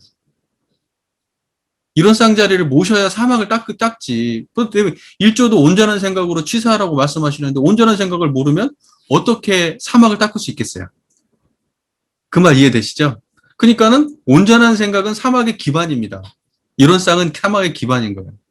작업치사의 가장 기반이 되는 것은 온전한 생각이에요. 이론상짜리란 말이죠. 작업이라 하면 무슨 일에나 안이비설신의 육근을 작용함을 이름이요. 육근 작용하는 걸 작업이라고 해요. 이걸 보고 응용이라고 얘기하는 겁니다. 응용. 작업치사 나오는 얘기죠. 그 다음에 취사라 하면 정의는 취하고 불의는 버림을 이름이니라. 이렇게 말씀하셨습니다. 그때 정의를 뭐라고 했냐면 정산종사께서 일심이 동하면 정의요, 잡념이 동하면 불이니라 이렇게 말씀하셨습니다. 1차적으로. 그러면 일심이 뭐죠? 청정일념, 이론상짜리, 온전한 생각. 이게 일심이에요. 그러니까 작업치사, 육근을 작용할 때가 작업이고 정의는 취하는 게 취사인데 그럼 작업치사는 육근을 작용할 때 정의를 취하는 게 작업치사 공부잖아요. 그러면 육근을 작용할 때에 온전한 생각으로 취사하는 것이 작업치사란 말이에요. 같은 맥락에 있는 거 똑같은 말이에요, 이게. 격하게 공감되시죠? 예. 네. 그래요. 그게 상시응용 주의사항 1조예요. 그러니까 상시응용 주의사항 1조는 이론상 빠지면 성립 불가한 공부예요. 그래서 제가 항상 말씀드리는 겁니다. 이론상은 우리 교리의 시작이고 끝이에요. 이론상 빼고는 우리 교리를 논할 수가 없어요. 우리 정기훈련 11과목 공부할 때도 우리 교도님들 다 보셔서 아시겠지만 정기훈련 11과목이 다 이론상 한 자리 개발하는 공부 아니에요? 사막 뭐예요? 사막? 견성, 양성, 솔성. 이론상의 수행에 보면 견성, 양성, 솔성. 성이라는 그게 뭐예요? 성품을 말하는 거잖아요. 성품. 성품이 이론상짜리잖아요. 재불재성의 본성짜리를 성품이라고 하잖아요. 그러면 일체중생의 본성. 일체중생의 본성을 본다. 양성한다. 거느린다. 그러면 전부 다 이론상 공부지, 그게. 사막 공부가. 무슨 말인지 아시겠죠? 성, 이건 이론상을 말하는 거예요. 성품이니까. 그러면 견성, 이론상을 본다. 솔성, 이론상을 거느린다. 양성, 이론상을 양성한다. 키운다. 이런 말이잖아요. 그러니까 원불교, 그리고 그 이론상의 수행이 그대로 사막 수행 아닙니까? 그러니까 사막 수행도 결국은 이론상짜리 키우는 거 말고 없어요. 근데 어떻게 무슨 훈련법 쪼가리를 하나 얘기하면서 그게 이론상보다 사막보다 중요하단 말이 나옵니까? 황당한 얘기죠, 그게. 이론상하고 사막이 없으면 훈련이 존재할 수가 없어요. 훈련이라는 것은 결국은 이론상짜리를 단련하는 게 훈련이요. 근데 어떻게 이론상 빼고 훈련을 말해요? 그러니까 지금 우리가 그렇게 훈련 열심히 하자고 얘기하고 훈련을 하면서도 지금 수준이 안 느는 게 그런 이유 때문에 그런 거예요. 이론상 빼고 훈련을 말하니까. 이론상이 부재한 훈련을 말하니까 갈 길도 없는 거고 깨달음도 없는 훈련을 계속하고 있는 거 아닙니까? 제 얘기가 잘 이해가 되십니까? 맞죠? 동감되세요?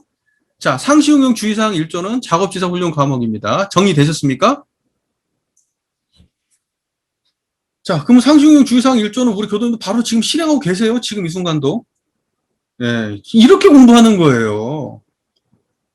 이 말씀하고 지금 우리 삶이 이렇게 딱 연합부절해야 돼. 틈색 없이 그냥 말씀이 그냥 이렇게 하는 거구나 이렇게 알아들어야 되는 거예요. 무슨 말인지 이해가 되시겠죠? 공부를 얼마나 계속 하다 보면 언젠가 저렇게 되겠지? 그거 아니고 지금 하고 있어야 돼. 지금 이렇게. 지금 상시응용 주의사항 1조 하고 계시잖아요. 온전한 생각으로 취사하고 계시잖아요. 이게 아는 사람은 환히 알아듣고 모르는 사람은 저게 뭔 소린가 하겠지? 그럼 사람들한테 이렇게 얘기하세요. 상시응이 온전한 생각으로 취사하는 건요. 제가 지금 이렇게 당신이 얘기하는 걸 듣고 있고 당신을 보고 있습니다. 이게 상시응용 주의사항 1조입니다. 이렇게 얘기하세요. 제가 밥을 이렇게 먹고 있고요. 제가 이렇게 친구들하고 이야기를 하고 있고 오늘 하루는 장도 봤고요. 하늘도 쳐다봤습니다. 그때 온전한 생각이 항상 떠나지 않았습니다. 그게 상시응용 주의사항 1조예요. 뭔 멈추고 뭘 생각을 하고 뭘 어떻게 하고 도대체 뭐 하자는 건지 정말 왜 없는 말을 지어서 갖다가 사막은 그러면 사막 공부하면 되지 왜 사막에 다 나와 있는 내용을 뭐 굳이 취사할 때는 단순 명료한 겁니다. 유권 쓸 때 이 자리에 안 떠나면 그게 온전한 취사예요. 단순 명료한 거예요. 그냥 그렇게. 이거 잘하나 못하냐가 이 사람의 취사력을 결정하는 겁니다. 아까 우리 저기 공타원님 말씀하셨죠? 인과보응의 세계가 나한테 닥쳐올 때 온전한 생각으로 받아들여 이걸 그냥 이렇게 그 공부예요. 그게 공부입니다. 아까 우리 교토님 말씀하셨죠? 그 교도님의 그런 어떤 그런 상황들을 갖다가 내가 대했을 때 청정한 자리에 안 떠나면 돼요. 그게 상시응용 주의사항 1조 공부예요. 그게 이미 부족한 자리라고 말해요. 그 자리는 부족함이 없는 자리입니다. 지혜가 온전히 갖춰져 있는 자리고 복덕이 온전히 갖춰져 있는 자리고 그럼 거기 떠나서 무슨 공부가 더 있겠어요? 거기 떠나서 무슨 지혜가 더 있고 거기 떠나서 무슨 선업이 따로 있겠어요? 매 삶을 일원상을 챙기는 것만큼 온전한 복덕과 지혜를 갖춘 공부가 없는 거예요. 맞죠? 예. 제가 막 말하다 보면 흥분하는데 화내는 거 아닌 거 아시죠?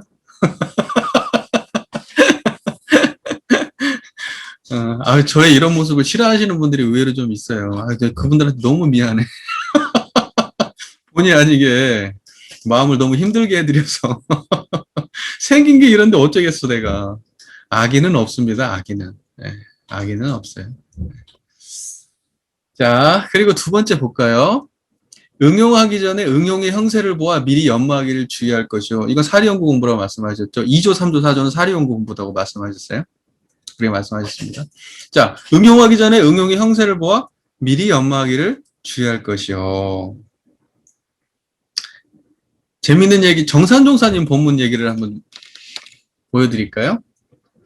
이게 참 그러니까 본문 하나를 이해해도 스승님들의 본문을 이렇게 골고루 보면서 이걸 공부를 해야 이게 참 제대로 되는 겁니다. 정산종산 본문 참 좋아요. 보세요. 예전에 소개를 해드렸던 것도 같고 내가 뭐 어디에서 뭔 얘기를 하는지를 몰라가지고 제가 어디서 소개했는지 잘 몰라요. 혹시라도 들었다도 한 번 더 들으세요. 정산종사 본문에서요. 한우란 한이치에 나와 있는 본문인데요. 이론상에 대하여라는 그 본문이 있습니다. 그 중에서 이론상 채받는 법이라는 그 본문이 있어요. 잠깐만, 이론상 이용, 잠깐만요. 이론상 이용하는 법, 여기 나와 있네요. 이론상 이용하는 법. 저는 이 본문이 좀 실렸으면 좋겠는데, 이 본문이 편수하고 하는 과정에서 좀 이런 것 좀 실렸으면 좋겠어요. 이렇게 너무 좋은 본문들이 왜 빠졌는지, 이론상을 이해하는 너무 좋은 본문이거든요. 이런 간판이 될 만한 본문들이 너무나 황당하게 빠져 있어가지고 정말 좀 당황스러워요. 이런 게 들어있으면 교도님들께서 이론상 공부하는데 너무 도움되실 텐데. 자, 보세요. 자, 여기 자, 일체 시중에, 자, 보세요. 일체 시중에,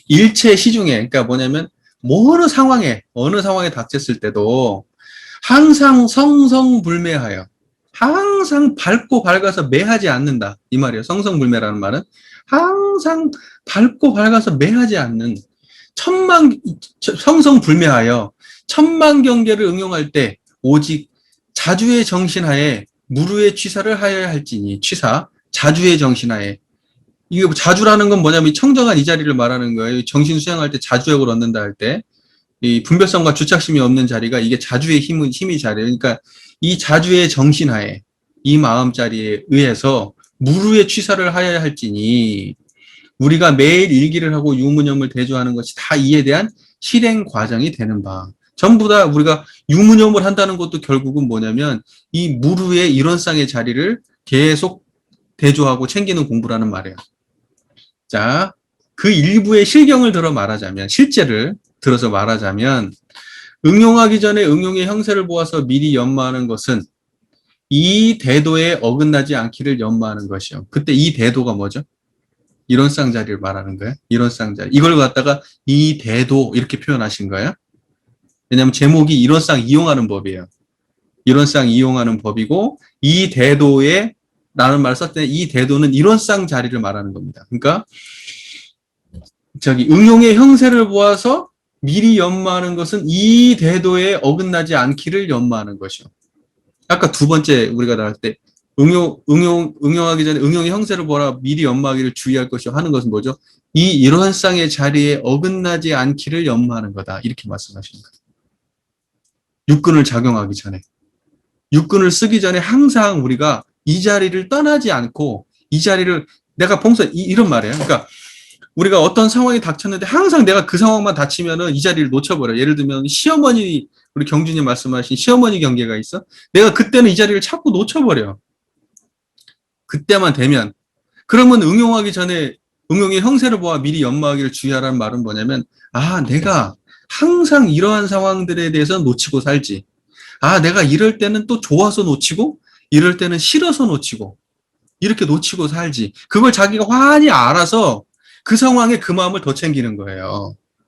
이게 응용할 때 응용의 형세를 보아 미리 연마하기를 주의하는 거예요. 그때 연마는 뭐냐? 이 이론상의 자리를 어떻게 하면 잘 챙길까가 연마라는 거예요.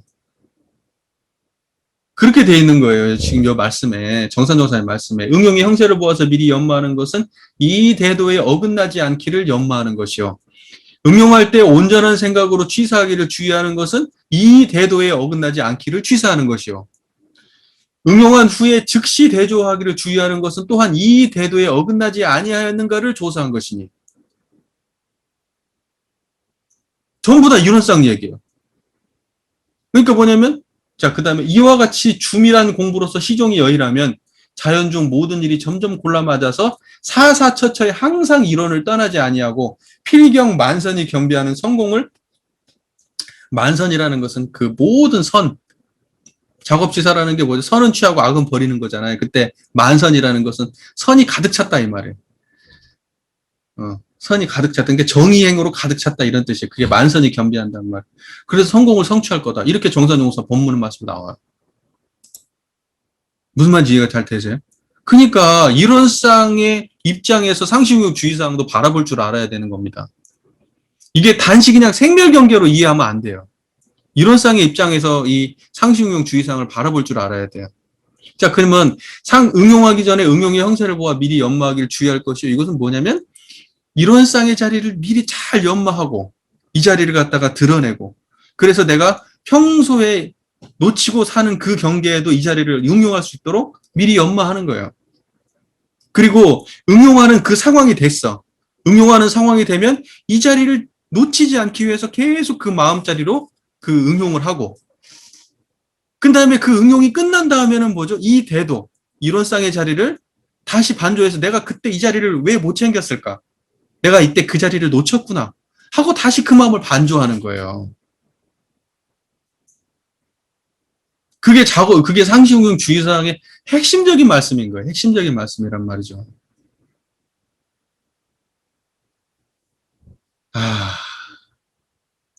그죠. 이렇게 하면 되잖아요. 이렇게 간단한 법문인데, 진짜. 명쾌하고 간단한 법문인데.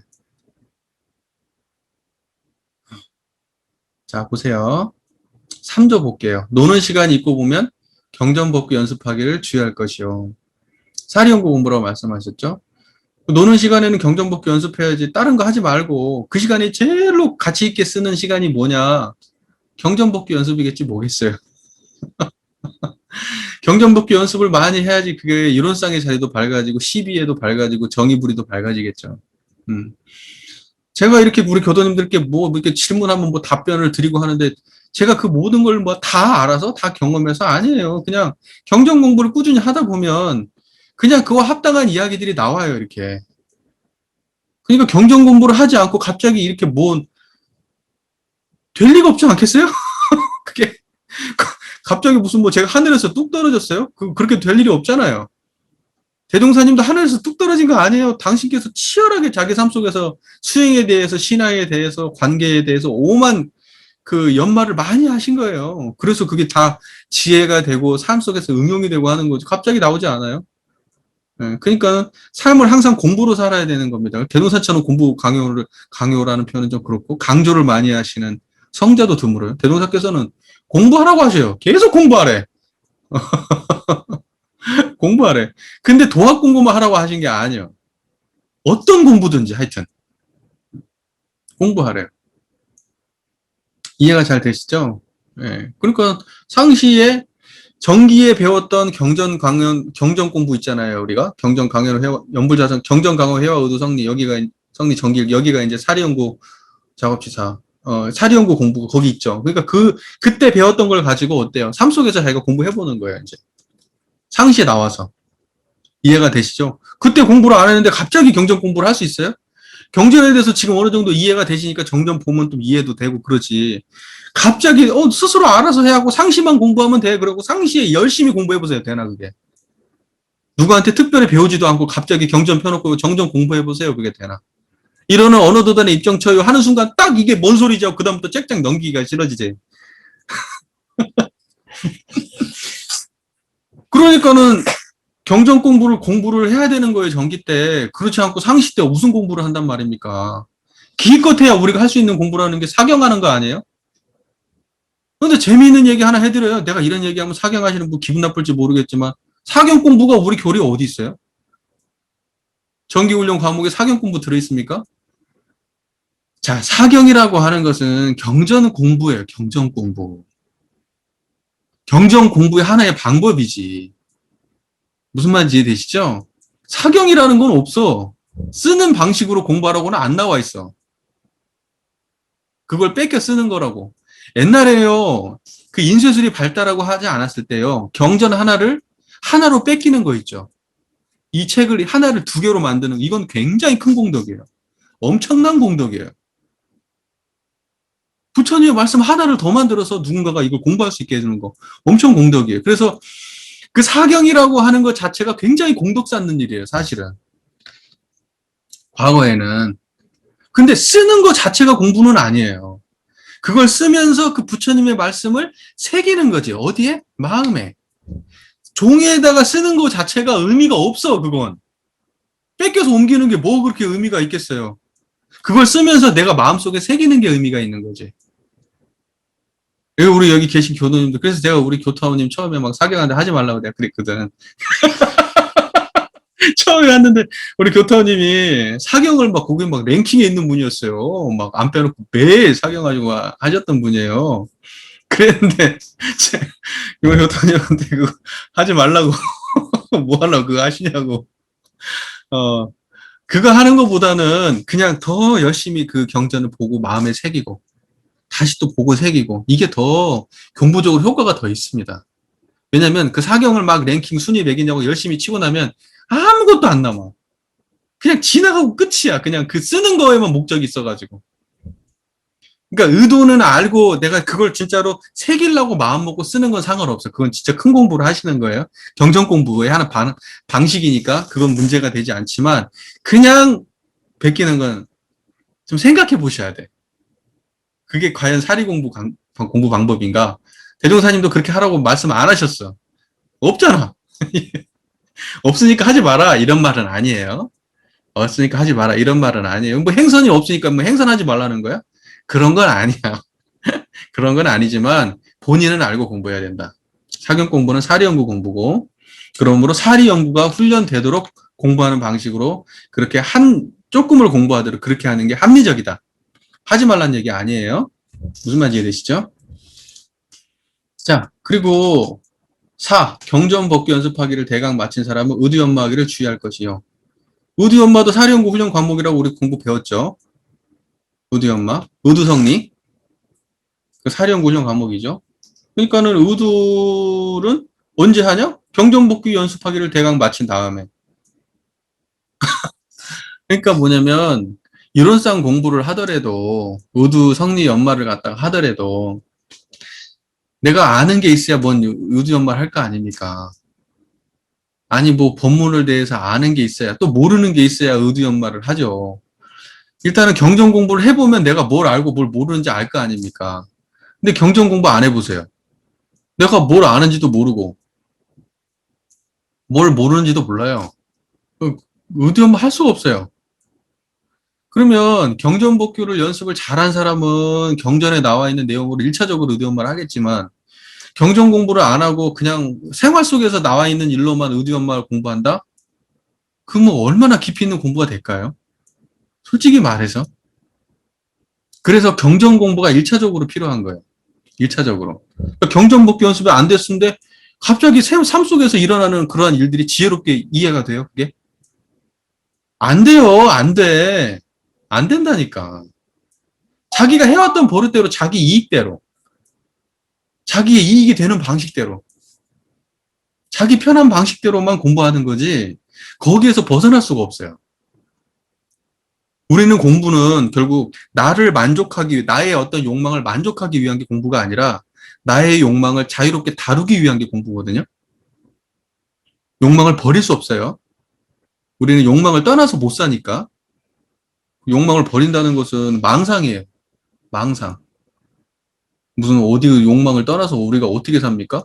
완벽한 무슨 뭐 열반과 해탈? 그건 망상입니다. 실제로는 존재하지 않는 세계. 그러면 그건 그러므로 우리는 뭐냐 그래서 무슨 에고를 버린다? 뭐 이런 소리 자꾸 하고 무슨 뭐 나를 내려놓고 나를 없애고 망상입니다. 망상이에요. 우리의 공부는요. 나 없는 자리의 근원에서 다시 말해서 큰 나의 근원에서 생멸하는 나를 갖다가 원만하게 다루는 것. 이게 공부지. 나를 없앤다? 이건 뭐, 그러면 죽어야지. 그러면. 밥 먹고 화장실 가고 사람들하고 대화하고 일상 살면서 내가 없이 살아본 적이 한 번이라도 있나요? 내가 짓고 내가 받고 다 내가 다 하고 오만 거 다 내가 들어서 해요. 근데 나를 없앤다고요? 나를 없앤다는 그 놈은 뭐예요, 그러면? 나를 없애려고 하는 그 놈은 뭐냐고, 도대체. 그건 욕망 아니에요?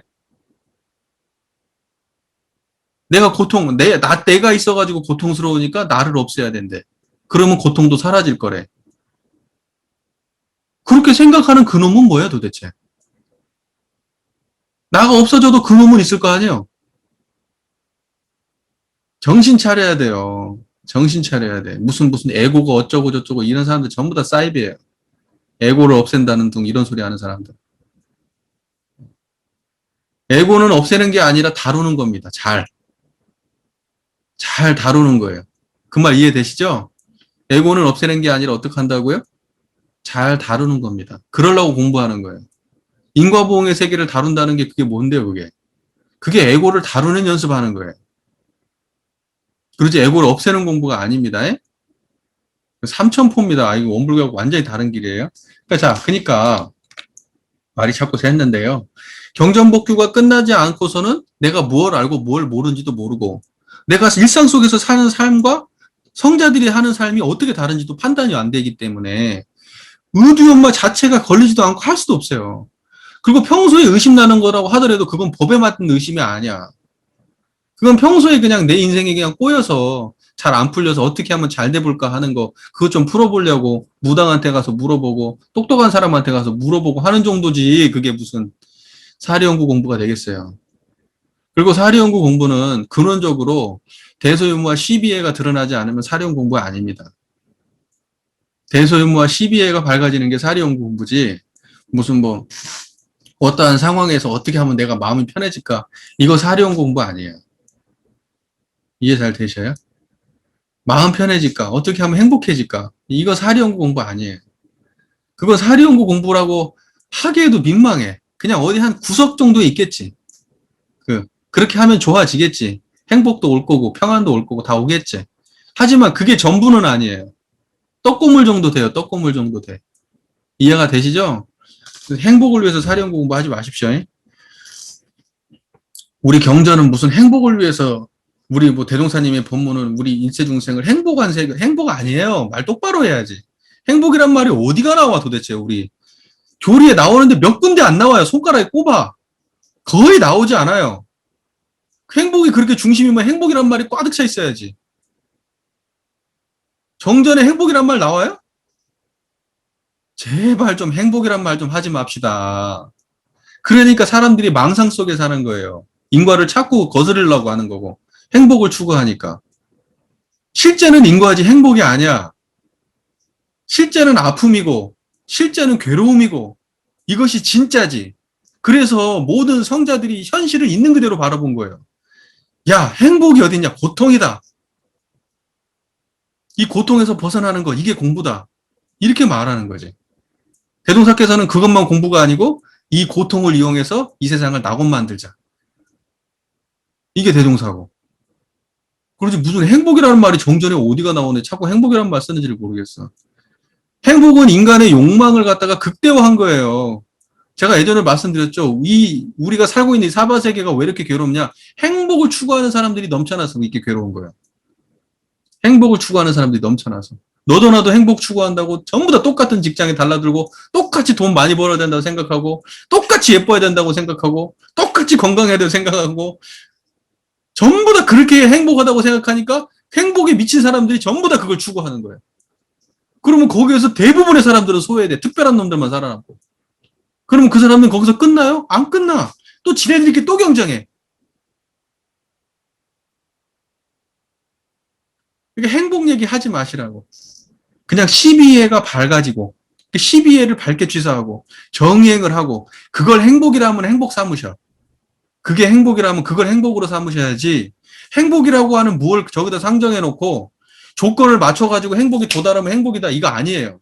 지금 여기 계신 분들 청정하죠? 이게 행복이야. 이것 말고 다른 거 추구하면 다 이건 욕망이야. 다 중생들 하는 짓이고. 이 자리에 근원해서 공부도 하시고, 이 자리에 근원해서 일도 하시고, 이 자리에 근원해서 인간관계도 맺으시고, 돈도 버시고, 권리도 얻으시고, 명예도 찾으시고, 그렇게 하세요.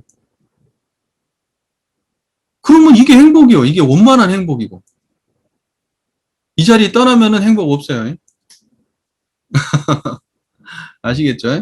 지금 이거 말고 다른 거 행복 추구하시면요. 망상이에요, 망상. 그 행복은 금방 사라지고 없는 거고, 그 행복 추구했던 사람은 그 행복을 추구한 것 때문에 그거보다 조금 안 좋아지면 더 괴로워져. 아시죠? 저기, 돼지 키우는데 이제 썩은 겨를 줘가지고 얘가 입맛을 배려놓으니까 나중에는 그거 이제 안 주니까는 이제 빼짝 말라가는 거. 중생이 권리를 얻었다가 놓치면 그게 얼마나 그 사람한테 그 힘든 경계로 다가오는지 대동사님 그 말씀에, 본문 말씀에 있잖아요. 그거하고 똑같은 거예요. 그래서 그게 행복 추구하지 말라고 제가 말씀드리는 거예요. 그 본문 아시나요? 또 소개시켜 드려야 되나? 말 나온 김에 한번 또 소개시켜 드려야 되겠다.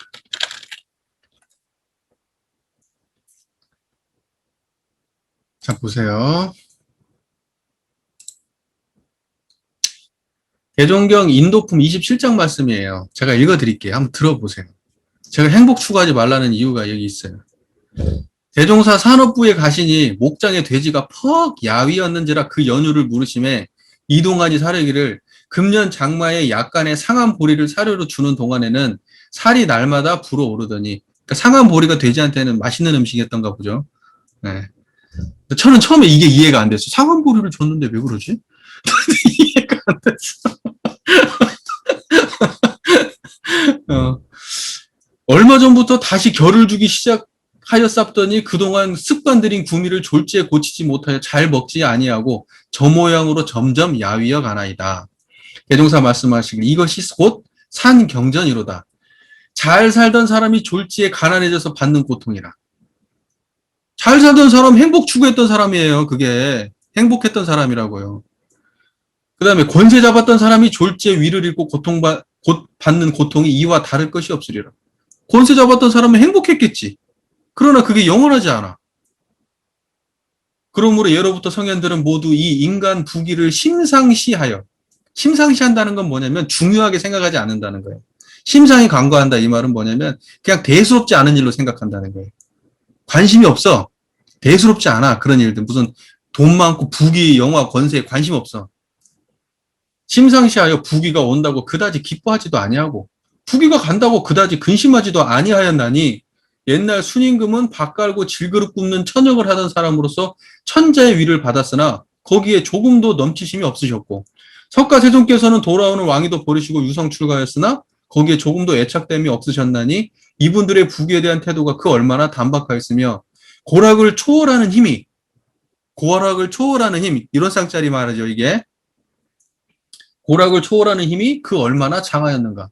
그런즉 그대들도 도의 뜻하고 성현을 배우려거든 우선 편하고 우선 즐겁고 우선 권세 잡는 데 눈이 어둡지 말고 도리어 그것을 사양하며 설사 부득이 그런 경우에 처할지라도 거기에 집착하지도 말고 타락하지도 말라. 그러면 참으로 영원한 안락, 영원한 명예, 영원한 권위를 누리게 되리라.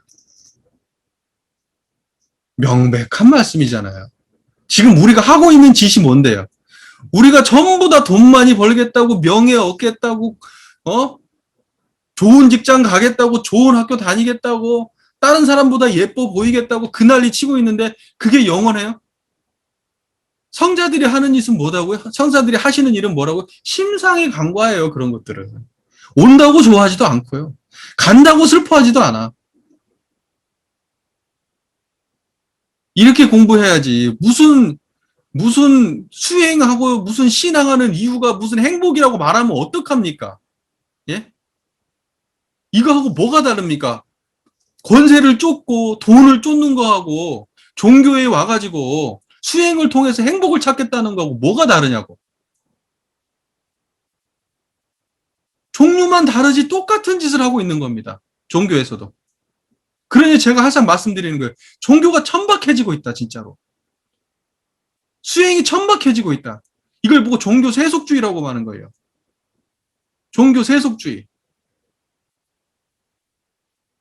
영성적 물질주의.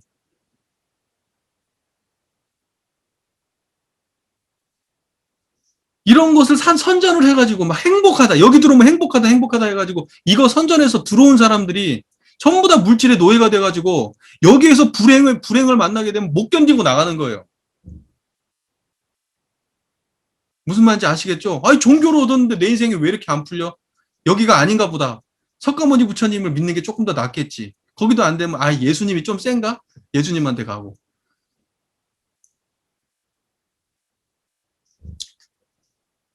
제 말의 의도를 아시겠죠? 자꾸 말이 새네. 말이 새. 이것만 하면 좋은데, 말이 새. 다 도움되는 얘기니까. 도움되는 얘기니까요. 그래서 대종사님 말씀 그대로가 너무 좋지 않나요? 참으로 영원한 안락, 영원한 명예, 영원한 권위. 그 영원한 자리에서 그걸 이루어야 돼요. 영원한 자리를 떠나지 아니하고. 그래서 명예 얻지 말라는 거 아니에요. 권리 얻지 말라는 거 아니고 노력하지 말라는 거 아니에요. 다 하시라고. 그런데 영원한 이 자리로 하라고. 영원한 태도로 하라고. 그것이 왔다 갔다 하더라도 그 자리에서 변함없는 그 자리를 찾아서 그 자리에 의지해서 그거 하시라고. 그거 하려고 지금 우리가 이 공부하는 거예요. 이 공부 해가지고 무슨 그냥 마음속에서 만족하니까 그러면 노력을 안 하고 살아도 되겠네. 이거 아니고, 그거 아니고, 열심히 사시라고, 열심히 사시는데, 열심히 한데 함이 없는 그 자리로 열심히 하시라고. 예. 고락을 초월한 자리로 낙을 추구하시고, 선악에 물들지 않는 자리로 선을 하시고,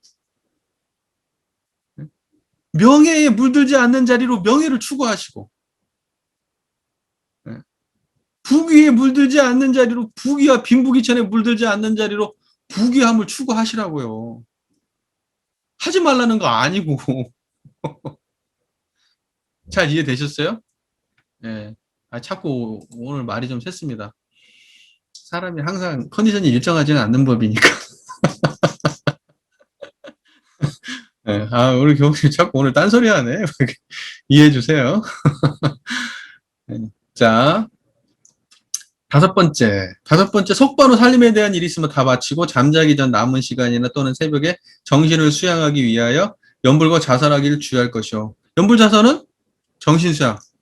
그죠? 그러면 연불자선은 언제 배웠죠? 갑자기 상시 때 갑자기 잘 돼요? 그게 아니고 전기 때 배우죠. 네, 전기 때 배운 것을 상시에 적용하는 겁니다. 아침하고 저녁에 이제 특별히 이제 외경이 없는 시간대에 하시는 게 좋겠죠. 정신수양 공부는. 근데 이것이 잘 되면 어떻게 하면 돼요? 결국은 상시에 응용하시면 돼요. 이런 쌍짜리 드러내시고 살면 돼요. 그리고 이제 특별히 경계가 없는 시간대에는 마음을 안정하는 정신수양 공부를 또 많이 시간 내서 또 해보시고. 그 다음에 모든 일을 처리한 뒤에 그 처리권을 생각하여 보되 하자는 조목과 말자는 조목에 실행이 되었는가 못 되었는가 대조하기를 주의할 것이니라. 이렇게 됐을 때 이것은 사막을 대조하는 공부라고 말씀하셨죠. 네. 정신수양 사례연구 작업지사 잘했나 못했나. 아까 얘기했다시피 응용하는데 온전한 생각으로 취사하기를 잘했나 못했나. 이런 것도 대조해보고. 응용하기 전에 응용의 형세를 보아 미리 연마하기를 잘했나 못했나. 이렇게 해보는 거죠. 그걸 대조해보는 겁니다. 그리고 경전복구 연습하기는 뭐냐면 했나 안 했냐를 대조하면 되는 거고. 그 다음에 이제 정신수양도 예를 들면 했냐 안 했냐를 대조하는 겁니다. 그러니까 그걸 대조하는 것은 뭐냐면 했나 안 했나를 체크하는 거예요. 취사를 했나 안 했나. 그래서 또 이것도 6조도 취사 공부가 되는 겁니다. 또 그러면 경전복구 연습하기는 뭐 예를 들면 이것은 사리연구 공부다. 이렇게 이제 분해서 쟀는데 왜 그러면 이것이 상시 공부는 취사를 중심으로 하는 공부니까 이건 했나 안 했나를 챙기면은 취사 공부인 거예요. 내용은 사리연구 공부고 정신수양 공부지만 그걸 했나 안 했나를 챙기는 것은 취사죠. 이해가 잘 되시죠? 네. 그러니까 사막 공부하는 것은 맞는데 그 사막을 상시에 챙기는 거 이것을 취사라고 하는 겁니다. 취사. 그래서 취사가 중심이 된 사막 공부죠. 그게 이제 상식용 주의사항이 되는 거예요. 네, 사막을 잘 챙겼나를 이게 반조해 보는 겁니다. 자, 그 다음에 교당 내왕시 주의사항을 볼게요. 상시응용 주의사항으로 공부하는 중 교당이 정기과요, 상식과요. 교당은 정기예요. 예를 들면 제가 지난번에 말씀드렸죠. 기간, 일정 기간, 3개월, 몇 개월 이렇게 해가지고 정해진 기간도 정기고, 그 다음에 언제마다 이것도 정기다. 그러면 우리가 매주마다 교당에 온다. 그럼 이것도 정기예요, 상시예요? 정기예요. 이해가 잘 되시죠? 매주마다 교당에 와서 공부하는 거예요. 네, 그러면 이제 정기 때는 뭐가 중심이 되겠어요? 취사가 중심이 돼요? 아니면 수양과 연구가 중심이 돼요? 수양과 연구가 중심이 되죠? 그러니까 교당에서는 수양과 연구 중심으로 가르쳐 주시면 되고, 수양과 연구를 삶 속에서 취사하는 건 자기가 해야 되는 거예요. 그리고 그때 해보고 안 되는 것을 다시 배우니까 그것도 연구가 되는 거예요. 이해가 잘 되시죠? 자, 상시응용 주의사항으로 공부하는 중 어느 때든지 교당에 오고 보면 그 지낸 일을 일일이 문답하는 데 주의할 것이. 일일이 문답하라고 말씀하셨어요. 근데 우리 지금 현재 상태로는 일일이 문답하기가 좀 어렵죠. 그러면 이제 뭐 여기서는 이제 딱 교무한테 문답해라 이런 말 있는 거 아니잖아요. 도반들과 문답해도 되죠. 도반들과 문답하고 어떻게든지 하여튼 내가 상시응용 주의사항으로 공부하는데 잘 안 됐던 거랄지 이런 것들을 열심히 배워서 문답해가지고 자기 문제를 극복해내야 돼요. 빨리빨리. 그래야지 상시에 제대로 그 공부를 계속 이어갈 수가 있으니까 그 시간대를 놓치시면 안 되고 올 때마다 계속 문답하고 묻고 배우고. 근데 그 공부가 없어요, 우리가. 교당 오면 공부가 없어. 맨날 일상적인 얘기들만 하시죠. 도반들 만나면. 네. 공부 얘기 잘 안 하시죠? 그러니까 그것도 이제 하나의 이제 친목 정도밖에 안 되고 있는 거예요, 교당이. 친목밖에 안 되는 거예요. 만나면은 도반이 있어가지고, 오늘 끝나고 난 다음에 차 마시러 갈까? 차 마시면서, 내가 이번에 사리연구 공부를 하다가, 경제를 보다가 12이해라는 말이 내가 이해가 안 됐는데, 어떻게 생각해? 이러면서 공부하고, 이론을 우주만유의 본원이라고 했는데, 내가 이걸 연마하는데 좀 이해가 안 되는데, 어떻게 생각하지? 어떻게 생각해? 그러면 저쪽에서, 난 이렇게 생각하는데, 그러면 이렇지 않을까? 그러한 걸 얘기를 나누면 좋잖아요. 근데 그런 얘기는 없어. 맨날 먹고 자고 입고 싼 얘기, 맨날 뭐 누구하고 어쩐 얘기, 맨날 이런 얘기만 하는 거예요. 또 직장이나 하는 일이 비슷한 사람들은 맨날 맨날 직장에서 있었던 얘기. 우리 교무님들끼리도 또 어쩐 줄 아세요? 교무님들끼리도 우리 단회 하잖아요. 그러면 이제 거기에 또 이제 기관에 계시던 분들이 있잖아요. 기관 계시는 교무님도 함께 오시면 그분들끼리 통하는 게 있잖아. 그건 맨날 기관 얘기. 자기 관심사에 관한 얘기만 해. 당장 눈앞에 닥친 관심사에 관한 얘기. 그거 하지 말라는 거 아니고 그것도 다 필요한 얘기니까, 다 중요한 얘기니까 하지 말라는 건 아닌데 공부적인 내용이 너무 없다는 거예요. 우리가 서로 도반이 만나면 어떻게든지 공부적인 이야기를 나누고 한 번 나누다 보면 또 길이 나고 그것도 재밌어지면 자꾸 하게 되고 이제 그렇게 돼야 되는데 시작도 못 하잖아, 우리가. 시작도. 하다못해 그 우리가 단회라고 장을 깔아주잖아요. 아예 단회 하시라고. 거기서 공부하시라고. 근데 거기서도 공부 얘기가 안 나오고 맨날 먹고 자고 입고 싼 얘기밖에 안 하잖아. 그거 뭐 그렇게 하니까 어떻게 하니까 맛있더라 막 이러고 어디 가니까 맛집 있더라 맨날 이런 얘기하고. 아유 그거 어떻게 하겠어요 진짜 그거. 교당에 오면 어떻게 하라고요? 지낸 일을 일일이 문답해라. 지낸 일을. 무슨 말인지 아시겠죠? 그리고 두 번째, 어떠한 상황에 감각된 일이 있고 그 감각바를 보고하여 지도인의 감정 얻기를 취할 것이요. 자, 감각된 바를 지도인에게 보고해서 이게 감정을 얻으면 정말 좋은 일인데, 우리가 감각 감상은 그 대소유무이치가 밝아지게 하는 건데 대소유무이치를 모른단 말이에요, 이게. 제출을 해도 대소유무적 해답이 돌아오질 않아. 그러니까 이게 말로만 존재하는 거예요, 이게. 말로만. 안타깝죠. 이거 어떻게 해야 되겠어요. 여기 계신 분들이 좀 똑바로 하셔가지고 가까운 분들이라도 좀 잘 이렇게 좀 해보세요. 예, 어떡하겠어요. 이거 극복할 방법이 없어요. 다 공부를 해야 되는데 대소유무 다 모르셔. 잘 아시는 분 잘 없어요. 대소유무 다 제대로 설명하는 거 본 적도 없네요. 선생님들 문집 막 나오는 거 봐도 없어요. 제대로 된 게. 물론 저기 대동사님께서 법문 잘 밝혀놓으셨지만 그거는 법문으로 존재하는 거고 내가 그걸 사람들이 물어보면 그걸 설명을 못 해주잖아. 내가 이해해서 확실히 소화를 해서 설명을 해줘야 될 거니. 아, 대라 하면 우주만유의 본체를 이루며. 그러면 그게 뭔데, 그게? 소라 하면 만상이 형형색색으로 구별되어 있음을 이루며. 그럼 그게 뭔데, 그게? 설명을 해줘야 될 거 아니야? 감각감상을 제출했으면 결론은 대소유무적 방식으로 마무리가 돼야 되는데 그냥 감각감상 했으면 그냥 자기네들이 평소에 경험했던 자기 경험을 얘기해주고 끝내버려요. 자기 수준의 경험을 얘기하고. 하나의 사건을 통해서, 하나의 감각감상의 사건을 통해서 이 사건을 갖다가 제대로 해결하잖아요. 대소유무적 방식으로. 그러면 이 하나의 사건은 그 비슷한 다른 사건을 다 해결할 수 있는 중요한 단서가 되는 사건인 거예요. 그렇기 때문에 근데 이것은 반드시 그렇게 되려면 이것은 대소유무적 방식으로 마무리가 돼야 돼, 이게. 대소유무로 이 사건이 잘 정리가 되면 다음번에 그 비슷한 사건도 대소유무적 방식으로 접근이 된단 말이에요. 무슨 말인지 이해가 되시죠? 그래서 어마어마하게 많은 것을 매년마다 매 순간마다 어마어마하게 많은 사건들을 다 대조해서 할 게 없어요. 그냥 몇 가지 사건들을 공부를 제대로 하고 대소유무를 명확하게 대소유무가 드러나게 되면 다음부터는 무슨 물어보고 할 것도 없어요. 자기 스스로 잘 아니까. 그렇게 힘을 얻게 도와줘야 돼요. 힘을 얻게. 죽을 때까지 내가 멘토할 거야? 저 사람 멘토? 내 제자야? 죽을 때까지 내 밑에서 기어야 돼? 무조건 나한테 감정 맡아야 돼? 정말 이게 뭐 하는 일인지를 모르겠어. 어느 정도 감정에 맡으면 자력을 얻고 딱 독립할 수 있게 해주고 이 사람도 누군가를 감정할 수 있는 사람으로 만들어줘야지. 그렇게 힘 있는 사람으로 키워줘야지. 사사건건을 전부 다 그래가지고 감정 맡아야 되고 그렇게 왜 이게 역량이 안 생기냐면 사사건건 그 건수마다 자기의 어떠한 경험으로 그걸 지도하니까 그렇게 되는 거예요. 역량이 안 생기는 거야, 그냥. 역량이 생기려면 대소유무가 분명해져야 돼요. 그래야 역량이 생기는 거예요. 12의 역량이. 그 말 이해되시죠? 그러니까 내가 우리 교도님들 빨리 입학하고 졸업시키려고 하는 거예요.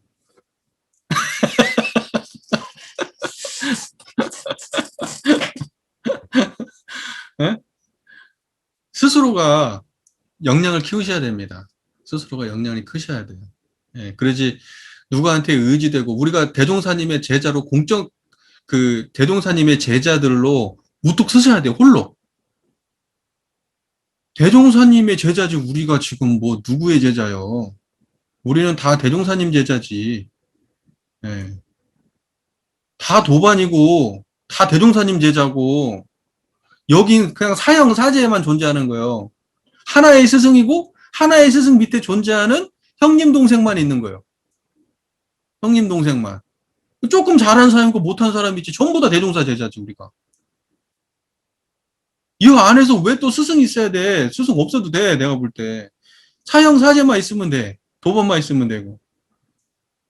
자꾸 어떤 스승이라고 나와가지고 자꾸 스승놀이를 했으니까 사람들이 자꾸 이렇게 제대로 갈피를 못 잡고 대종사께 줄을 못 대고 자꾸 저기 구석진 데다 줄을 대가지고 이상하게 공부하는 사람들이 생겨나는 거예요. 아휴. 이 영상도 누군가가 보면은 속 터지겠네 아주. 너무 센 얘기를 많이 해가지고 신경 써요. 가다가 보면요 돌부리에 차고 한 번씩 걸려요. 엄지발가락이 아파 한 번씩. 저쪽 길 가는 건 분명해. 내가 근다고 안 가겠어요? 엄지발가락 좀 다쳤다고 안 가겠어? 진창 좀 밟았다고 안 가겠어? 가긴 가지. 계속. 근데 한 번씩 발가락이 아파. 그래서 아야야 한 번씩 하면서 가는 거예요.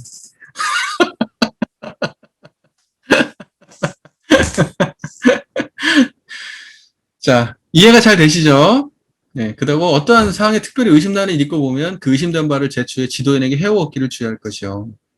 같은 맥락에 있는 말입니다. 다 같은 맥락에 있는 말이에요. 1번, 2번, 3번 다 같은 맥락에 있는 말이죠.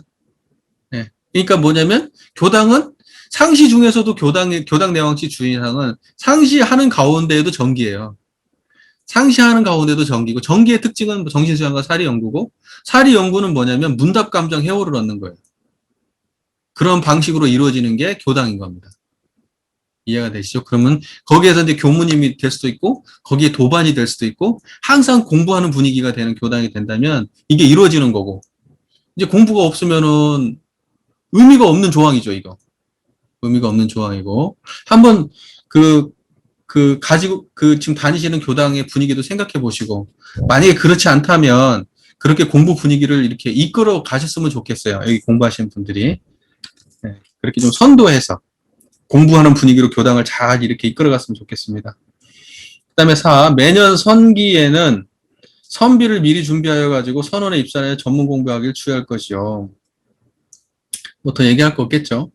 선비를 미리 준비한다는 건 정말 이게 어떤 정성인지 아시겠죠. 그때 당시에 우리 선비 출가하시는 분 우리 교모님들도 선비를 준비해가지고 막 제사공장 같은 데서 일해가지고 돈 벌고 고무신 공장 이런 데서 돈 벌고 이래가지고 선 나고 그러셨어요. 네, 먹을 거 준비해가지고. 지금은 얼마나 좋은 세상입니까? 진짜 공부하기 이렇게 좋은 세상인데 사람들이 가치를 잘 모르는 게 너무 안타깝죠. 너무 안타까워요. 지금은 너무 흔해 빠지고 잘 알지도 못하고 흔해 빠졌어. 귀한 죄를 모르니까 너무 쉽게 다루고. 그래. 자, 5. 매 예외 날에는 모든 일을 미리 처결하여 놓고 그날은 교당에 와서 공부에만 전심하기를 주의할 것이며 법회 끝나면 가게들 바쁘셔야 돼요. 그 교당들 안 그러세요? 가기 바빠. 금방금방 막 나가 막 뭐가 그렇게 바쁘셔. 일요일 날에 다들 그렇게 약속 잡으시고 막 바쁘신가 봐요. 나중에 물어보니까 특별히 약속은 없대. 근데 집에 빨리 간대. 가고 싶대. 아니 그날은 편안하게 와서 도반들하고 차도 좀 마시고 앉아가지고 여유 있게 이야기도 하고 또는 뭐 어디 다른 곳에 간다 하더라도 공부하면서 예를 들어 공부 얘기 나누면서 가면 좋잖아요. 어디 뭐 우리 산책이나 갈까? 산책 가면서 도반들하고 공부 얘기도 좀 나. 그날은 좀 공부에만 좀 집중해서 그날만 아니래도 그러면 너무 좋을 것 같은데, 인생이. 그러면 교당 오는 게 얼마나 보람 있겠어요. 올 때마다 배우는 게 있으니까 즐겁겠죠. 그렇게 선순환되는 교당이 진짜 살아있는 교당인데, 아, 진짜 이거 어떻게 하면 살려낼지. 저도 참 이게 어려운 화두예요. 근데 그 교당에 이렇게 공부를 주도하시는 교도님이 계시면, 그리고 어떻게 보면 교무님이 살짝 따라가는 정도 수준으로 이렇게 진행되면 제일 좋을 것 같아. 어차피 교무는 바뀌거든. 어차피 교무는 바뀌어요. 그러면 이제 교도님이 몇몇 분이 막 공부를 주도해. 거기서 그 교당에서 그래도 명망 있고 교도님들께 존중받는 교도님이 그 공부를 막 주도해. 아, 우리 좀 공부 좀 하고 갑시다. 오늘 차 마시면서 얘기 좀 하고 갑시다. 이런 걸 주도하시는 분이 계시다면 교무님은, 아, 교무님도 같이 가시죠. 그럼 교무는 또 못 이긴 척 따라가서 앉아서 같이 하고.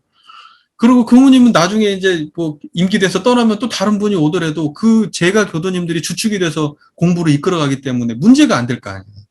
훨씬 나을 거 아니에요. 또 교무님이 이제 그렇게 그걸 지도하지 않는다고 그래도 스스로 공부할 수 있고, 또 교무님이 적극적으로 하면 또 적극적으로 함께 더해서 좋고, 그렇게 했으면 좋겠어요. 근데 교당에서 우리가 정말 간과하게 공부하는 인재를 못 키워내고 있어요. 계속해서. 정말 교단의 자산이라는 건 공부하는 사람이 있어야 되거든요. 그리고 그 공부를 자기 혼자 공부하는 사람은 안 돼. 자기 혼자만 즐기고 자기 혼자만 그냥 몰래 몰래 그냥 집에 가서 열심히 공부하고 이런 분이 아니라 조금 부족해도 사교성 있게 사람들을 이렇게 리드할 수 있는 분이 있어야 돼. 그게 참 그 교단에 그런 분이 있으면 진짜 큰 자산이에요. 그런 분이 있으면. 아. 자, 교단에 다녀갈 때는 어떠한 감각이 되었는지, 어떠한 의심이 밝아졌는지 소득 유무를 반조하여 본 후에 반드시 실생활에 활용하기를 주의할 것이니라. 자, 그러니까요. 교당 내왕시 주의상의 전체 맥락을 보면은 딱 이거예요. 교당에 와가지고는요, 상시 용용 주의상으로 공부하는 걸 다 쏟아내고, 거기서 또 몰랐던 거 싹 배워가서 그쪽에서 잘 살게 하는 도와주는 데가 도와주는 것이 교당 내왕시 주의사항이다. 그냥 간단하게 이거예요. 잘 됐죠? 잘 됐죠? 큰 맥락에 대해서 이해가 잘 되셨죠? 네, 잘 됐습니다. 자, 뭐 이 정도 했으면은 정기훈련법과 상시훈련법은 이제 좀 넘어가도 될 것 같아요. 우리 교도님들도 이제 분명히 좀 어느 정도는 이제 감 잡으셨을 거고, 이론상은 항상 이제 이 모든 것의 기반이라는 점만 이제 잊지 않으시면 될 것 같아요. 제가 하고 싶은 것은 뭐 그냥 정기훈련법, 상시훈련법 말씀 많이 드렸지만 결국은 이론상 하나 밝히자는 거고, 교당 내왕시 주의사항도 결국 이론상짜리 하나 어떻게 하면 삶 속에서 구현하고 그게 잘 되게 할 건가, 그걸 점검받자는 게 교당 내왕시 주의사항. 상시 주의사항 결국 이론상짜리 하나를 어떻게 하면 내가 삶 속에서 양성하고 견성, 양성, 솔성으로 계속해서 이걸 키워낼 건가, 이게 상시 주의사항. 사막 떠나서 없는 거예요. 사막 떠나서. 사막은 이론상 떠나서 없는 거고. 이 맥락 깔끔하게 정리되셨어요? 그죠? 그러니까 훈련만 있으면 돼요, 안 돼요? 방법론만 존재하면 아무 의미 없는 껍데기만 있는 거예요. 그러니까 반드시 거기에는 정신수양 사리연구라고 하는 내용물이 필요한 거죠. 내용이 없는데 껍데기만 해서 무슨 의미가 있어요? 아무 의미 없어요. 정리 잘 되셨죠?